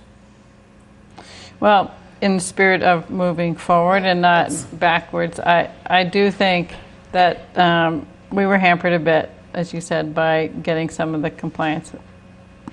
And honestly, as people have said, the guidelines have changed. I do think we've done, in the last 2 meetings, we finally have been able to dedicate a lot of time to it. And I feel as if maybe we could have done some of that sooner. So just to be honest amongst ourselves, having an additional meeting dedicated just to it, I think was a real benefit. And I don't remember what you have anticipated for next week, but I think we have the memory care. So that was what people don't understand is we had a really huge project in front of us for months that we were focused on, and then they pulled. So can we manage that as just a presentation next week, as an introduction and no more than an hour, and then dedicate we need to do that. At least 2 to this? We need to do that. Because that's going to continue on for a while. Great idea. And don't take public comment on it. Just have the applicant presentation, maybe staff intro. Because everybody's those were familiar with lengthy, this. late And meetings we have that we events dedicated. next week. Events next week too. Well, I think I agree with your point. easy. I do feel like the applicants should be advised ahead of time of what we're going to be able to accommodate and what we're not going to be able to accommodate. So I don't disagree with you. I think this is. We were talking about scheduling for next week and really giving ample time for this in our schedule. And while we're just on that, I did. 2 public hearings. We have 2 public hearings. That's what I was just telling and explaining to the public. That we have been very busy. It's not that this has not been a focus. I did want to just mention we have 2. What is the date of our forum for this month? Could we? Is Monday the 25th at the Keys Room, the 25th of September. Monday the 25th. I will be away and unable to attend that one. Okay, but that will be a community forum on MBTA communities for everyone to get the latest updates. So. And our monthly in the Keys. tabling at the Farmers Market will be the Thursday preceding that. Okay, that's great. And I also wanted to put a plug in for the Open Space and Recreation Forum, Tim. What is that, the 19th? That is the 19th. Yeah, come to that. And where will that be located again? That's also in the Keys Room. Also in the Keys Room. So that is the presentation of our updated Open Space and Recreation Plan. And then we have a meeting next week, and then we have a meeting on the 28th, just for the public, Tim. So that's great. So this is the special town meeting schedule. This is a couple weeks old. I don't know if it's necessarily up to date, but backing in from Monday, December 4th, which is when it's scheduled. So warrant gets delivered to town meeting members Friday, November 17th. The printer delivers the warrant to the post office on November 13th. The final warrant to printer date is an important one, November 2nd. So that entails the select board approving the warrant on October 24th, which, so they've got a closing date for the warrant of September 22nd.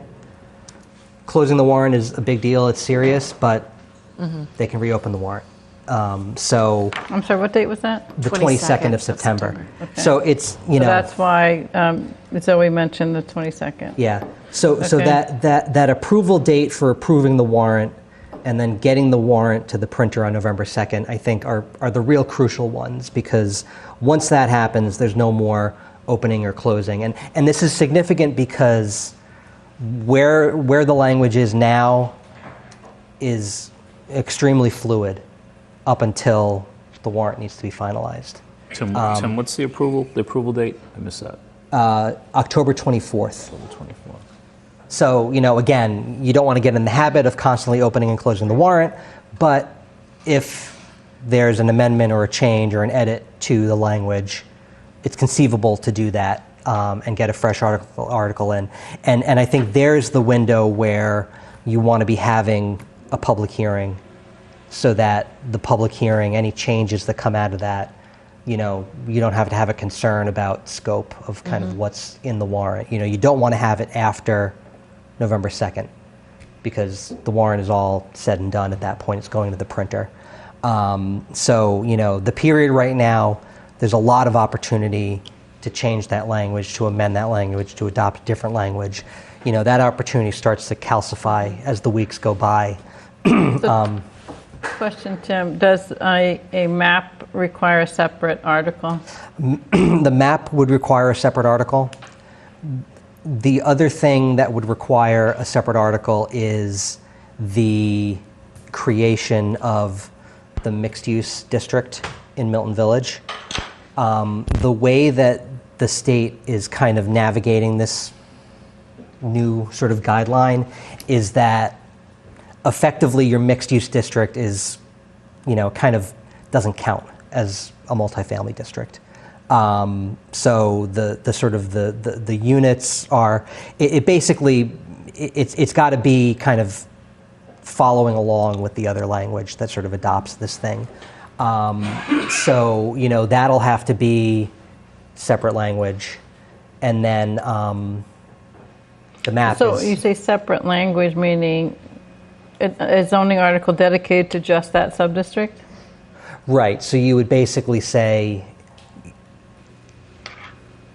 you do the article as it's, well, not necessarily... That's why it's not in this current article? Right. So, and effectively, the change would really just be, instead of mixed use being permitted, it would be a relatively simple kind of language change. Mixed use is not just permitted, but a required use. So that would be something, and that's something that, the select board is concerned about relative to the quantum of vote, for these articles. Because that's something that, again, definitely is a 2/3 majority vote. And so that's something that I think they're very interested in keeping those separate, for those reasons. So you would have a baseline article that has that, in the baseline article, that district is just residential. And then a separate article. With mixed use permitted. Oh, with mixed use permitted. Right, and you do... Because mixed use is permitted anywhere, though. Yeah, so you can allow it wherever you want. That's not a special thing. Right. It's anywhere. Okay. Yeah. Okay, gotcha. The requirement. So it's the requirement, gotcha. And the state, and again, this is something that... So if I we think wanted to write our own zoning, though, with that included in that article, we could do that Conceivably, yeah. in our own. And that would be a 50. And then we don't have to have a separate article. If we choose. I'm not saying, the select board has gone one route, but we can also I guess go a different route. Yeah, I just think we're going to cause some confusion for residents if we have two different paths. I think the select board, I watched their meeting, it seemed like they wanted they were concerned about a deadline, and then, so they wanted to get a place, something that's compliant, but, there's things in it that are obviously not that well reviewed. But I think it would be better for the whole town if we at least give that a good look as a starting point, so that we don't have people trying to understand one set of zoning is going to be challenging enough. To have separate paths with different zoning, people advocating for different ones of those, I think is going to be very confusing and difficult. I know, that's why it's unfortunate they did that. And of course, we want to make the deadline. And we never said we didn't want to make the deadline. And so that's why I feel like it's unfortunate they did what they did. And I'm not going to defend one way or another, but that's the cards that we've been played, And I'm just trying to advocate for the best for the town. It's hard to have people understand zoning, and I've been involved in some of these at town meeting where I feel like, oh gosh, we've had so much work going into this article and it's getting sent back for further review because somebody didn't understand something. And it just, it will get to a point where if it's hard enough with one article, I just concerned, if we feel it's that greatly flawed that we can't work with it, that's another story. But I do think we should start with it. Tim developed it with that model bylaw. There's no reason to think that it's not a good start, in my view. It needs some revision, yes, and I'm fine with having council look at it too. But I don't think we should immediately say, because we're upset that they took that action, that we should just put it aside and start our own. I don't think that's working best for the town. I don't think we're doing that. But Tim, the other thing I was just going to ask is, for site plan approval, other towns are doing their own articles separately with site plan approval that includes the architectural review. In my reading the zoning, I did not really see good site plan approval language. And that's one thing that I think, in the red line comments, of the draft that I sent along, there's a flag that says, this is something that you're going to need to talk about. Do you want to use the site plan review procedures that are in the model, which are a little bit different from ours? I think they're pretty okay. They may not include everything that you're interested in. Do we want to just defer back to our own existing site plan approval? Do you want to create entirely new site plan approval? So, that's all up for grabs. You could have, again, another article that just says we're going to amend the base zoning for site plan approval. That's what I'm for almost everything. leaning to doing that, keeping our base zoning, but adding architectural review. What do you mean keeping our base zoning? Our site plan, our base site plan. I actually think that needs a lot of work for room for improvement, honestly, because we don't have architectural review in it. It's really just site plan. I've had a lot of trouble, me wanting to offer a lot more comment than what it allows. So I'd rather make this stronger now, unless we plan to improve if we have our time to do that. I know Karis North has been working with other communities. Maybe we could get a draft of what she's working on, and if we could can't present get that. it done, I'd rather make it stronger in this to get it. And I think we need to design guidelines. It was one of my comments. We can do those by the state, GHCD or Housing Livable Communities. We can do design guidelines. We need to do them because then that's the basis under which we're reviewing it in site plan review. So you're talking about how are you making your architectural review? It's based on your design guidelines. So guys, what I'm hearing here is, once again, we're just rushing for they close the warrant September 22nd. Is that what we just determined? And today's what, the 7th? No, September 22nd, you're right, they closed. So it's 14 days to do everything that we just said. And okay, let's try to do that. But why wouldn't we petition the state for more time? I don't get it. I know I'm beating a dead horse, but wouldn't you want to write them a letter and say, hey guys, we can't get this done? I don't understand why that is not an option. Unless the select board wants to petition, but they don't. Why can't we? What we're trying to do here is talk about not serving the citizens of the town. I agree. I don't think what we're trying to do right now is in the best interest of our citizens. One thing I would say is what Tim did say, though, is that they have up until the October 24th to reopen the the warrant, which they've done before to accept zoning revisions. So that's not an unprecedented process. Is that fair? Is that fair to the warrant committee to do that on something so dire for the town? Zoning is the biggest change that we can make, at least in my mind. Well, you call it dire. Some people might call it opportunity. But in any case. Okay. So we want to give the warrant the opportunity to decide this in 3 days. I think we need to, keep I get that. I agree. But I don't see this getting done in 2 weeks. So I don't want to be a naysayer, but I'm a little bit more of a realist. I don't see this getting done in 2 weeks.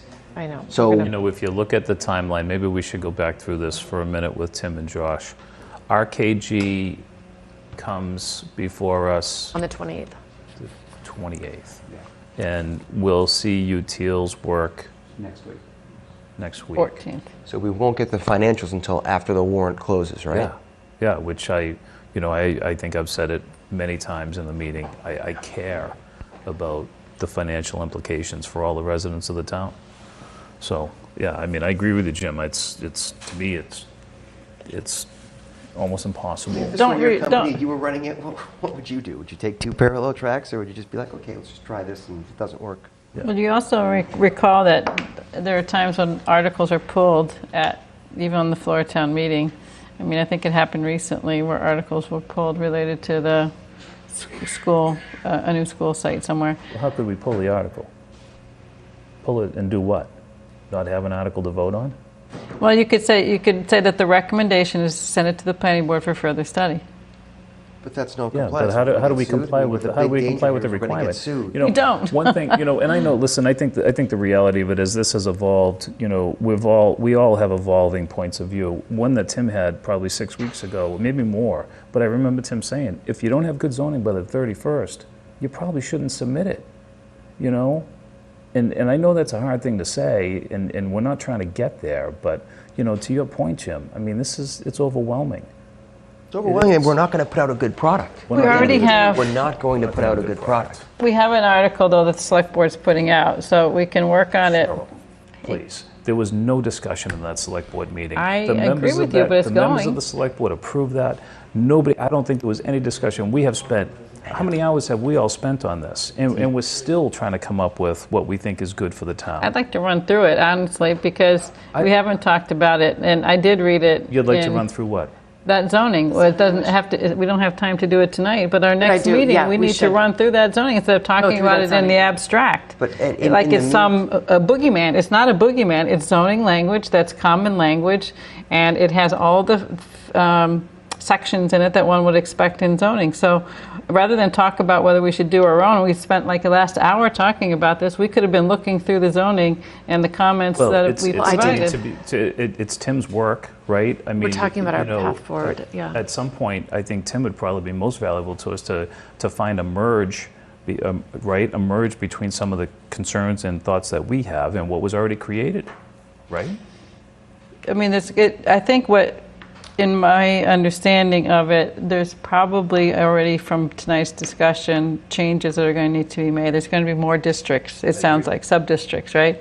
So if we all look at it and say that we know that these are the fluid pieces of this zoning, but then these are the other pieces, like the site plan approval process, like the design guidelines. Those things aren't as fluid. We should talk about and try and set those first. And then we put aside and say, okay, these are the things that, okay, if you had questions about some of those references to DHCD, we flag that and say, talk to town council about it. When we go, that's the way we're going to make progress on that language. It's honestly, to have to, just like we do with special permits, to have to go through line by line in a public meeting is time consuming, but we need to do it. And we need to start it at our next meeting, I think. Well, we got 14 But I think days. we need advice from an And attorney. we're legally so- obligated to do it. Someone Yeah. put forth an article, and it's our responsibility to go through it. I mean, we've had, Like it or not, yeah. it's Yeah. our responsibility. It's our part to do it. Right. So we have to do it. It's always harder to rewrite someone else's work. It's always easier to start fresh from your own, I think. But we have to do it, so. Yeah, okay. All right, so I think that's a good discussion, and I think we'll definitely put that on our agenda to start going through all of that zoning and then have public hearings on that. But meanwhile, we will try to get that memo from town council, and we will be looking for outside, who's going to review the document that we want to put forth. So does that sound like a plan?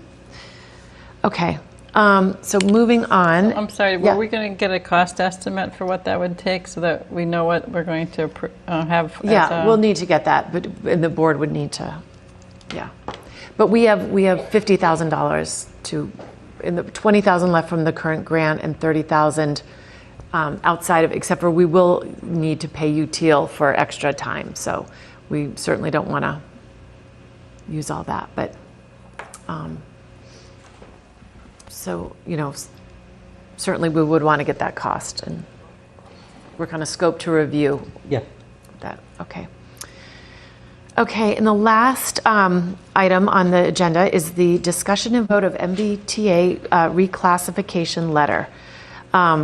Jim, you were nice enough to work on a great letter. You've been working, and I did get another one that I sent to the board, which was another similar version. Yeah, which was equally as good. Which there's From been, Mark Christo had been working on something he sent, which was a consolidated letter.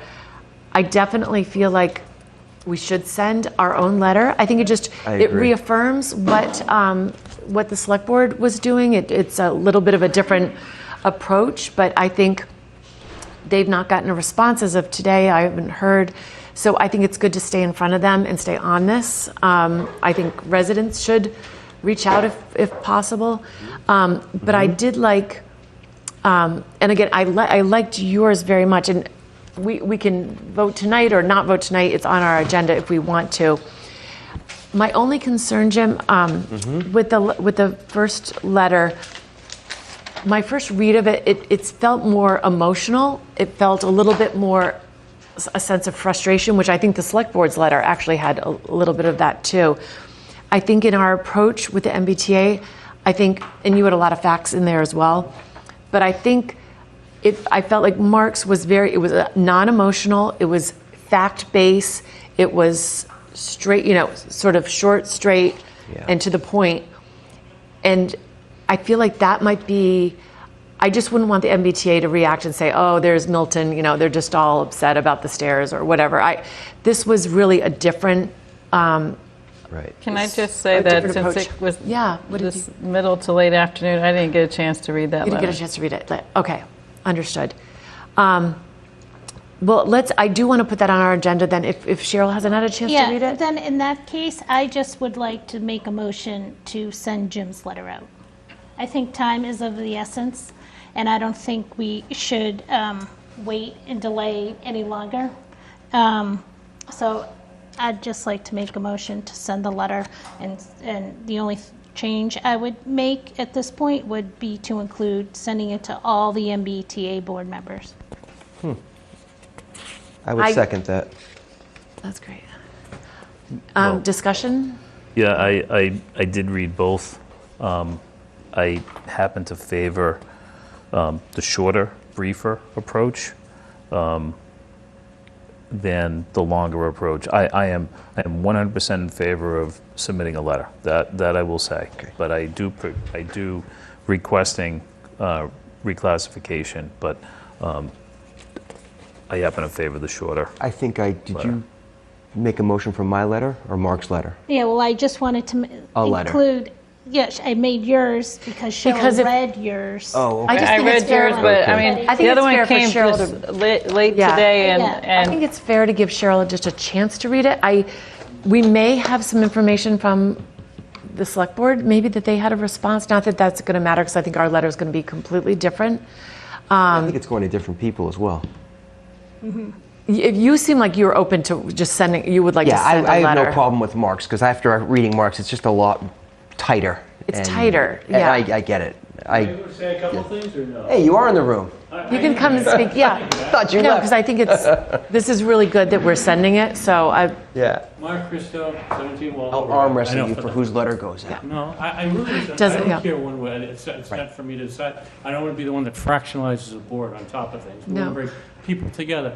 But if you do send either one of the letters, I think that, and one of the reasons why I came today was to speak on those 3 points that I think are really important for reclassification.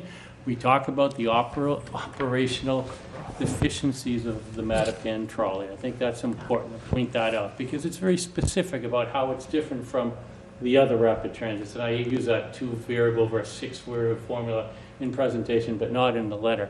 I think the other thing is that we want to look at the historic campaign to convert to rapid transit, and knowing that it was motivated by the MBTA itself, and with the resistance from the residents of all 3 areas, meaning Dorchester, Mattapan, and Milton, this wasn't one of those things pitting one side against the other one, because there was service in place. But I think that provides the framework to take a look and say, you know what, are we really rapid transit? Because it shows you what the rapid transit system would have been like if in fact we had it. It's vastly different from what the trolley is. So I think that's the second point. that's really important. And I think the third point is that just in speaking with those at the MBTA that did the presentation for the renovation project back in June, talking about what that $66 million improvement from an infrastructure standpoint will be, we get a clear understanding that there'll always be that disconnect. And I know that I met with two of the guys about a month ago, both AJ Tanner and Joe Pavo at Ashmont. We talked about that disconnect and how different the station is from where it was before, and it's a less seamless type of transfer from the trolley to the other one. So they have a real issue with that too, and I can't speak on their behalf, but it seemed to be that there was the thought that, you know, that station doesn't serve the trolley well, and that required transfer is more of a process than what it was before. So it's clear that the trolley is not going to be incorporated in rapid transit. So we've seen historically, we see currently, and we know that in the future, it lacks what rapid transit is in the rest of the system, and it's not going to be much improved. I mean, the renovations would be great. So I think whatever letter goes out, if the letter hints on those three things, because if you're fortunate enough to sit down and have a discussion, you could bring that stuff to the table. And you know, I've been working on research at the library here, and I worked with Jackson before, you know, looking at Boston Globe articles, Milton record transcripts, speaking with somebody at the Transportation Department through public record searches. If we could provide evidence showing what those plans looked like in the past, and you have that as a reference point for discussion, that's going to go a long way. And whether or not, you know, the reclassification comes, or if it comes through this process, at the very minimum, I think we need to ask for clarification from the MBTA in written format, saying if there's agreement that the trolley is not rapid transit, we get that in written form so that we can then take that and utilize that to possibly in a two-step process. So those are just my takeaways from having had discussions with a few people and having, you know, spent a little bit of time on this matter. So, you know, what you decide is your business. I'm happy to help out to some degree, and all your work on this, and Jim's, and everyone everyone cares. So yeah. I mean, we all care about the community. We come at it from different approaches, but certainly I think it's something worth pursuing, and I want to see it done objectively and fairly. You know, I think that's the best task. Yeah. So can I make a friendly amendment to your motion? Sure. Do you want me to withdraw my motion? Sure, let's do that and start over. I'd like to withdraw my motion. Okay. Your motion. Does that need a second? No. So you can make your motion. Okay. Well, my motion would... So, Jim, can I just real quick before you make the motion, Sure. I think, I don't think this is going to go anywhere, okay? I just don't think that it's going to go anywhere. I think that the board needs to contend with the fact that, independent of every discussion that we've had, the Mattapan trolley gets you downtown faster than Cleveland Circle, faster than Boston College, faster than Riverside, faster than Braintree. All right, so in addition to all of the things that the T and HLC have already told us about how they classify and define rapid transit, the actual functional thing, how quick does it get you downtown in the peak commuting hour, it beats other forms of rapid transit. My daughter commuted, took her an hour and a half. Meredith, I mean, this is not true. This is anecdotal information. I mean, I'm looking at. I mean, I do this. Well, I disagree. I mean, I do this on a weekly basis. You know, comparing these on. Well, I think we can send the letter. There's no harm in doing it. It may not change anything. But I actually think there's actually a great harm in doing it. I do want to hear this because I'd like to understand this better. Continue on. And where does the data come from? So you put this into Google Maps. You put this into the MBTA's own trip planner. So it's apples to apples based on the same inputs that all of these mapping softwares have. I mean, I've got it right now. 8:45 a.m. Friday, September 8th. Cleveland Circle to Downtown Crossing could take you 35 minutes, could take you 39 minutes, depending on when you leave the house. Braintree, which is heavy rail, rapid transit, terminus of the Red Line. 8:45 a.m. Friday, September 8th. 43 minutes from Braintree to Downtown Crossing. Now that's because of slow zones. Those will hopefully get fixed. But Boston College, Green Line, 8:45 a.m. arrive at Downtown Crossing, Friday, September 8th, 47 minutes. Riverside, D-Line terminus, 8:45 a.m. arrival at Downtown Crossing, Friday, September 8th, 47 minutes. The same trip from Capon Street is anywhere between 36 and 39 minutes. What about Mattapan? Because you're starting at the beginning of the train. That's fine. I did from Capon Street because that's the last one in Milton. So Mattapan. Not if you hit it and have to wait 20 minutes. Sometimes you Well, could have I to mean, wait Meredith. 20 But like minutes you for could. a I mean, red you light. could You show don't up. know. You could show up and the train arrives 10 seconds after you show up. 40 minutes from Mattapan. So a few minutes more than Capon Street. So the actual thing that we care about, how fast does it get you to downtown, is comparable or better to other lines and other stations that there's no question that these are rapid transit. So You don't have to disembark. I mean, there's a lot of arguments for why this is not rapid transit, and I would like to send this letter. No, I mean, Or we can just say, you know what? No, I mean, we're gonna send and I don't have a vote here. I just wanted to make sure that I got Yeah, that I do. information I in would- before the discussion happened.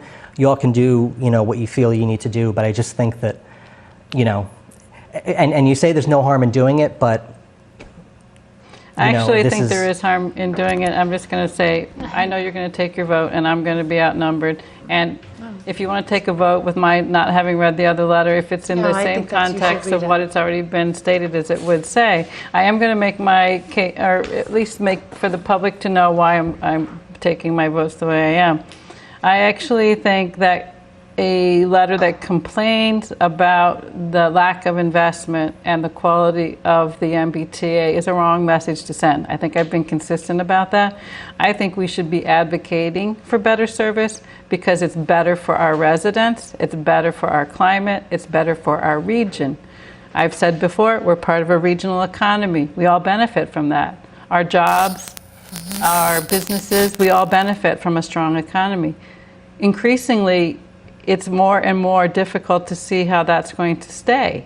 I mean, I'll talk anecdotally a little bit. I have a 22-year-old and a 24-year-old who are telling me that their friends are finding it difficult to locate here. They're considering jobs out of states and other places because it's cheaper to live.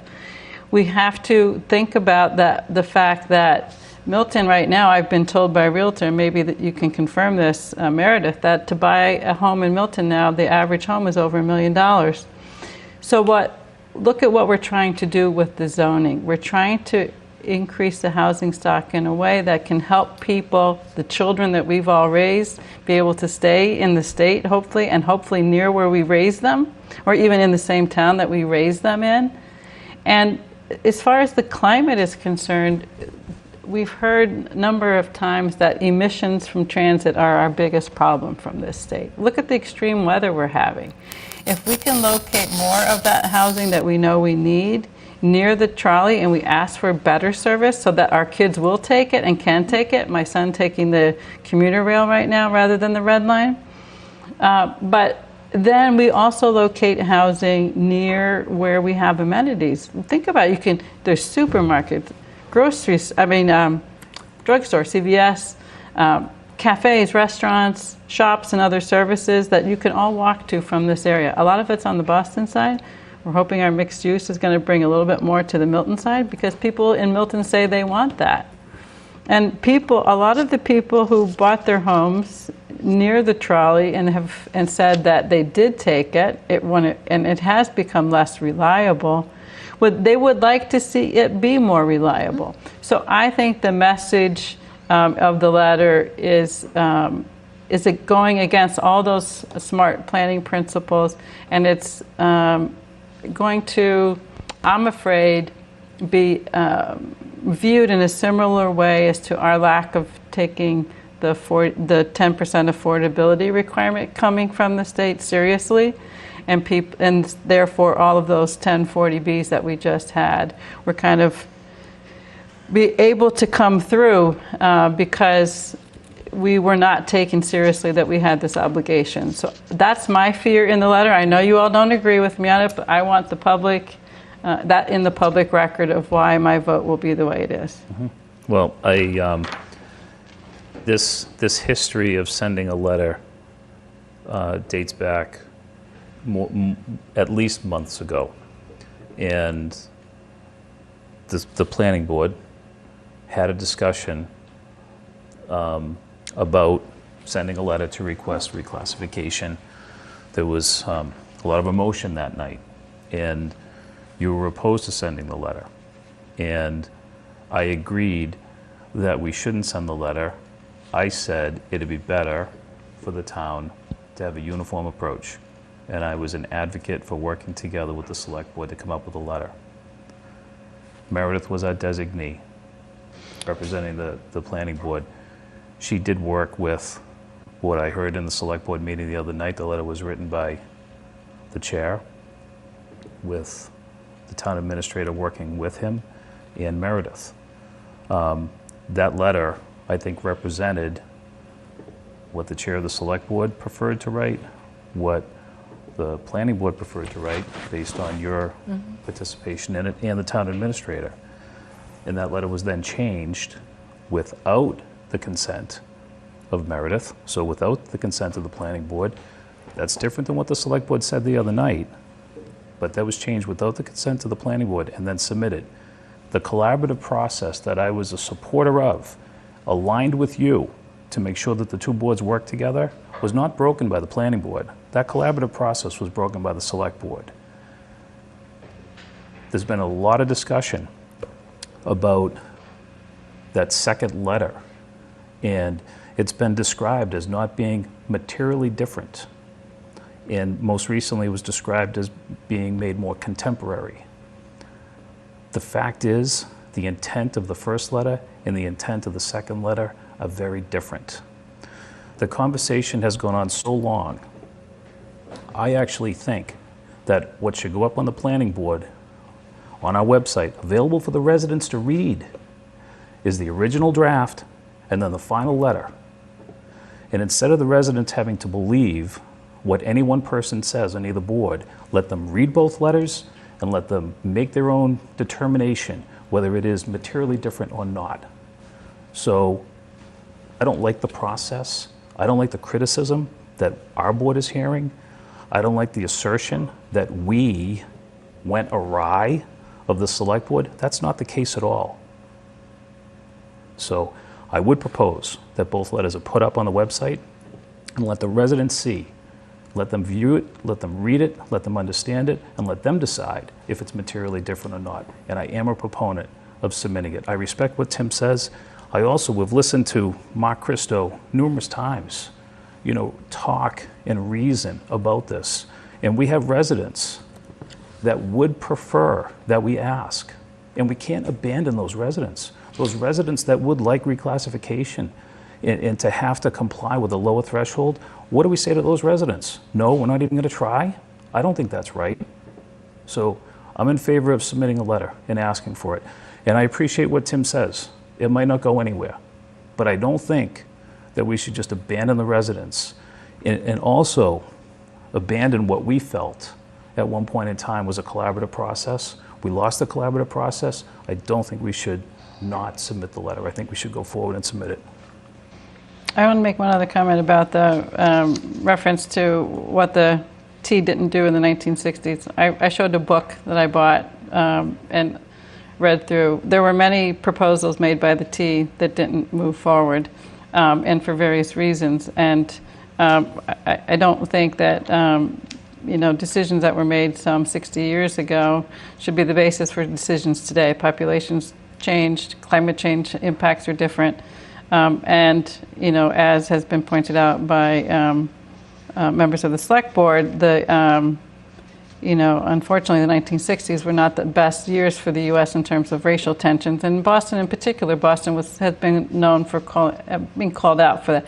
So to me, there's things that are in the letter that I feel as if don't belong there, even if the main question is to say, are we truly rapid transit? And the reason that I think people are asking that is you don't think we should zone for this number of units, and you think we need more time. I agree with the more time, but I don't necessarily know that the number of units is inconceivable, because somehow this area needs more housing units. And the whole country actually is in the same dilemma. If you read planning or other kinds of general newspaper and magazine articles, every state is grappling with the problem of not having adequate housing and not having affordable housing.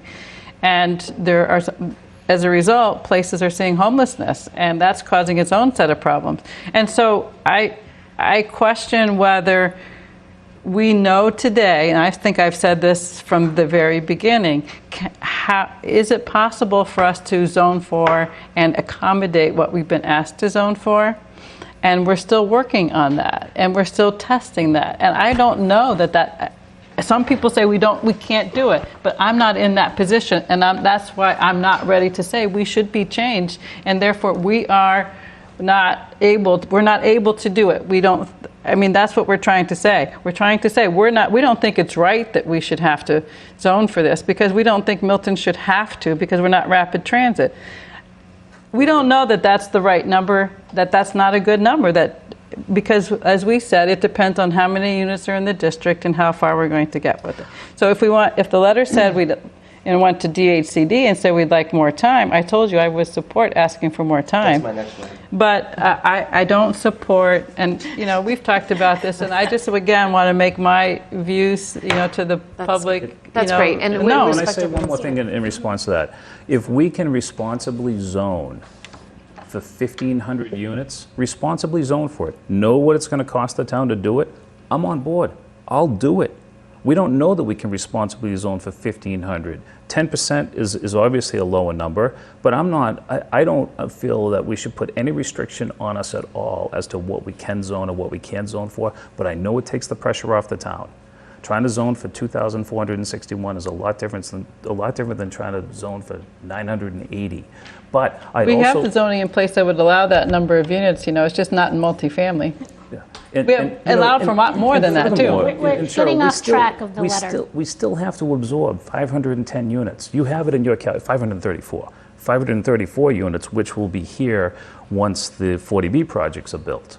So the town, if it was the 1640 that UTIL showed us today as the likely units to be built, plus the 510, we're going to have 210 units at some point in time. I'm sorry, 2,000 units at some point in time. And probably you're going to have 1,000 of those units, which would be the likely Granite Ave development, which will happen a lot faster than everything else, plus the 40B projects. We'll have 1,000 more units in a relatively short period of time. What's relatively short? 5 to 10 years, something like that. That's what I see. So, but I don't have any threshold on what I would be willing to zone. I just want it to be responsible. I would really like to understand the cost. I would really like to understand our So if you don't have a threshold, why do you want a reclassification? Because one, it responds to residents' requests. We have residents in town that would like the town to at least request reclassification, and two, it takes the pressure off us in terms of what we're doing. We're trying to wedge all this into parts of our town, and we're trying not to disrupt the town at the same time. It's hard to work all that out when you're trying to reach 2,461. If your threshold was 1,000, I think we could be respectful of so many of these neighborhoods and not, have zoning assault, with regard to what happens in some of these areas. I mean, you yourself spoke at length about how you'd like to find some balance and not disrupt some of the areas, as they exist today. I actually think it gives us an awful lot of flexibility, but I'm not going to abandon the residents. If the residents want us to ask for reclassification, I feel it's my obligation, to sit here and try to lobby for that. Residents have also asked us to comply with the law at the full level, and we're not irresponsible if we don't do that either. So we're not ignoring that. We're working to try to comply. We have both. But Cheryl, we have to do both. What's wrong with doing both? All right, it's after 11. And I just want to say that there are a number of reasons to request a reclassification. It's not just this housing MBTA communities. This is a moment in time. We've all just recently become aware that we are classified as rapid transit. And we were all surprised by it. And we're all surprised that we paid the T $1.8 million a year. So if we get reclassified, maybe there could be an adjustment in our payment to the MBTA. If we're less than rapid if we're not rapid transit. So there are other reasons besides this housing. Is that true? Do you know that? If you look in state law, yes, rapid transit gets charged at a different rate than the other types of transit. So I think I've said it before, we have to base our decisions on real information and real data. And if they come back and say we're not, then we can just move on. Everyone has said we've wasted time. We have wasted time. And that's why I just think that we should just send a letter. If they say no, they say no. And this has nothing to do with 40B.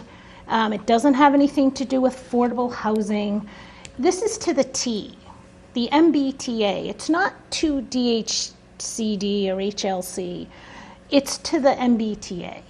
But the reason is you want DHCD to have it be a different number of units. No, and a but different time as I frame. just said, I want to know for real facts. Like, why are we classified? It helps us to make really important decisions for the town. That I support, to ask the why. It's not to ask for a reclassification before you ask the why. That's been my problem all along. We haven't the select board has not gotten an answer on why, so. Really stalled the process, but it is, Yeah. they're both aiming to the same target, in my opinion. All right, so it's after 11. Cheryl, I was gonna say, let's wait until you read the letter, but it sounds like you're gonna vote Well, no I don't- either way. I mean, I said I'm if out it's of the same respect, I would like to give you the Yeah, time. it's going to be the same.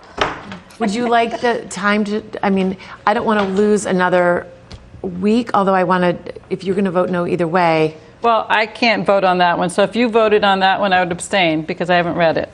And if you vote on Jim's, I can take a vote because I've read it. So I'll leave it at that. So whatever you want to do. So I'd like to make a motion to send Mark Christo's letter to the T, to the powers that be, to the people that I have on my letter, Peter Ing and the rest of the crew. Yes. And to Maggie's point, the T board. I think that would be a good thing to do. So we send this letter out, send Mark's letter out. With the heading of the names that you had on your letter. Yeah. And is it possible Oh, to yeah, right, I have didn't that print I that, am of not course, that's a right. supporter of the letter? I'm named on Jim's letter. And I would at least have like my vote recorded as having abstained from support of that letter. Yeah, Well, I think that's fair. the select board's member letter did not reflect that of the two that was just- members. I mean, my board's name's on a going letter out. I haven't even read. Can we, Okay, so Sure. So we need a second before discussion, sorry. sorry. A second. Second, okay. Any discussion, going back to? So my point was I don't really want my name on a letter I haven't read. So I would. So we're I voting don't as a know how board to send the letter, but it should be recorded that you abstain. Right. That's reasonable. So roll call, Maggie, Yes. Sean, Yes. Jim? Yes. Cheryl? Abstain. And myself, yes. So that's reflected in the minutes.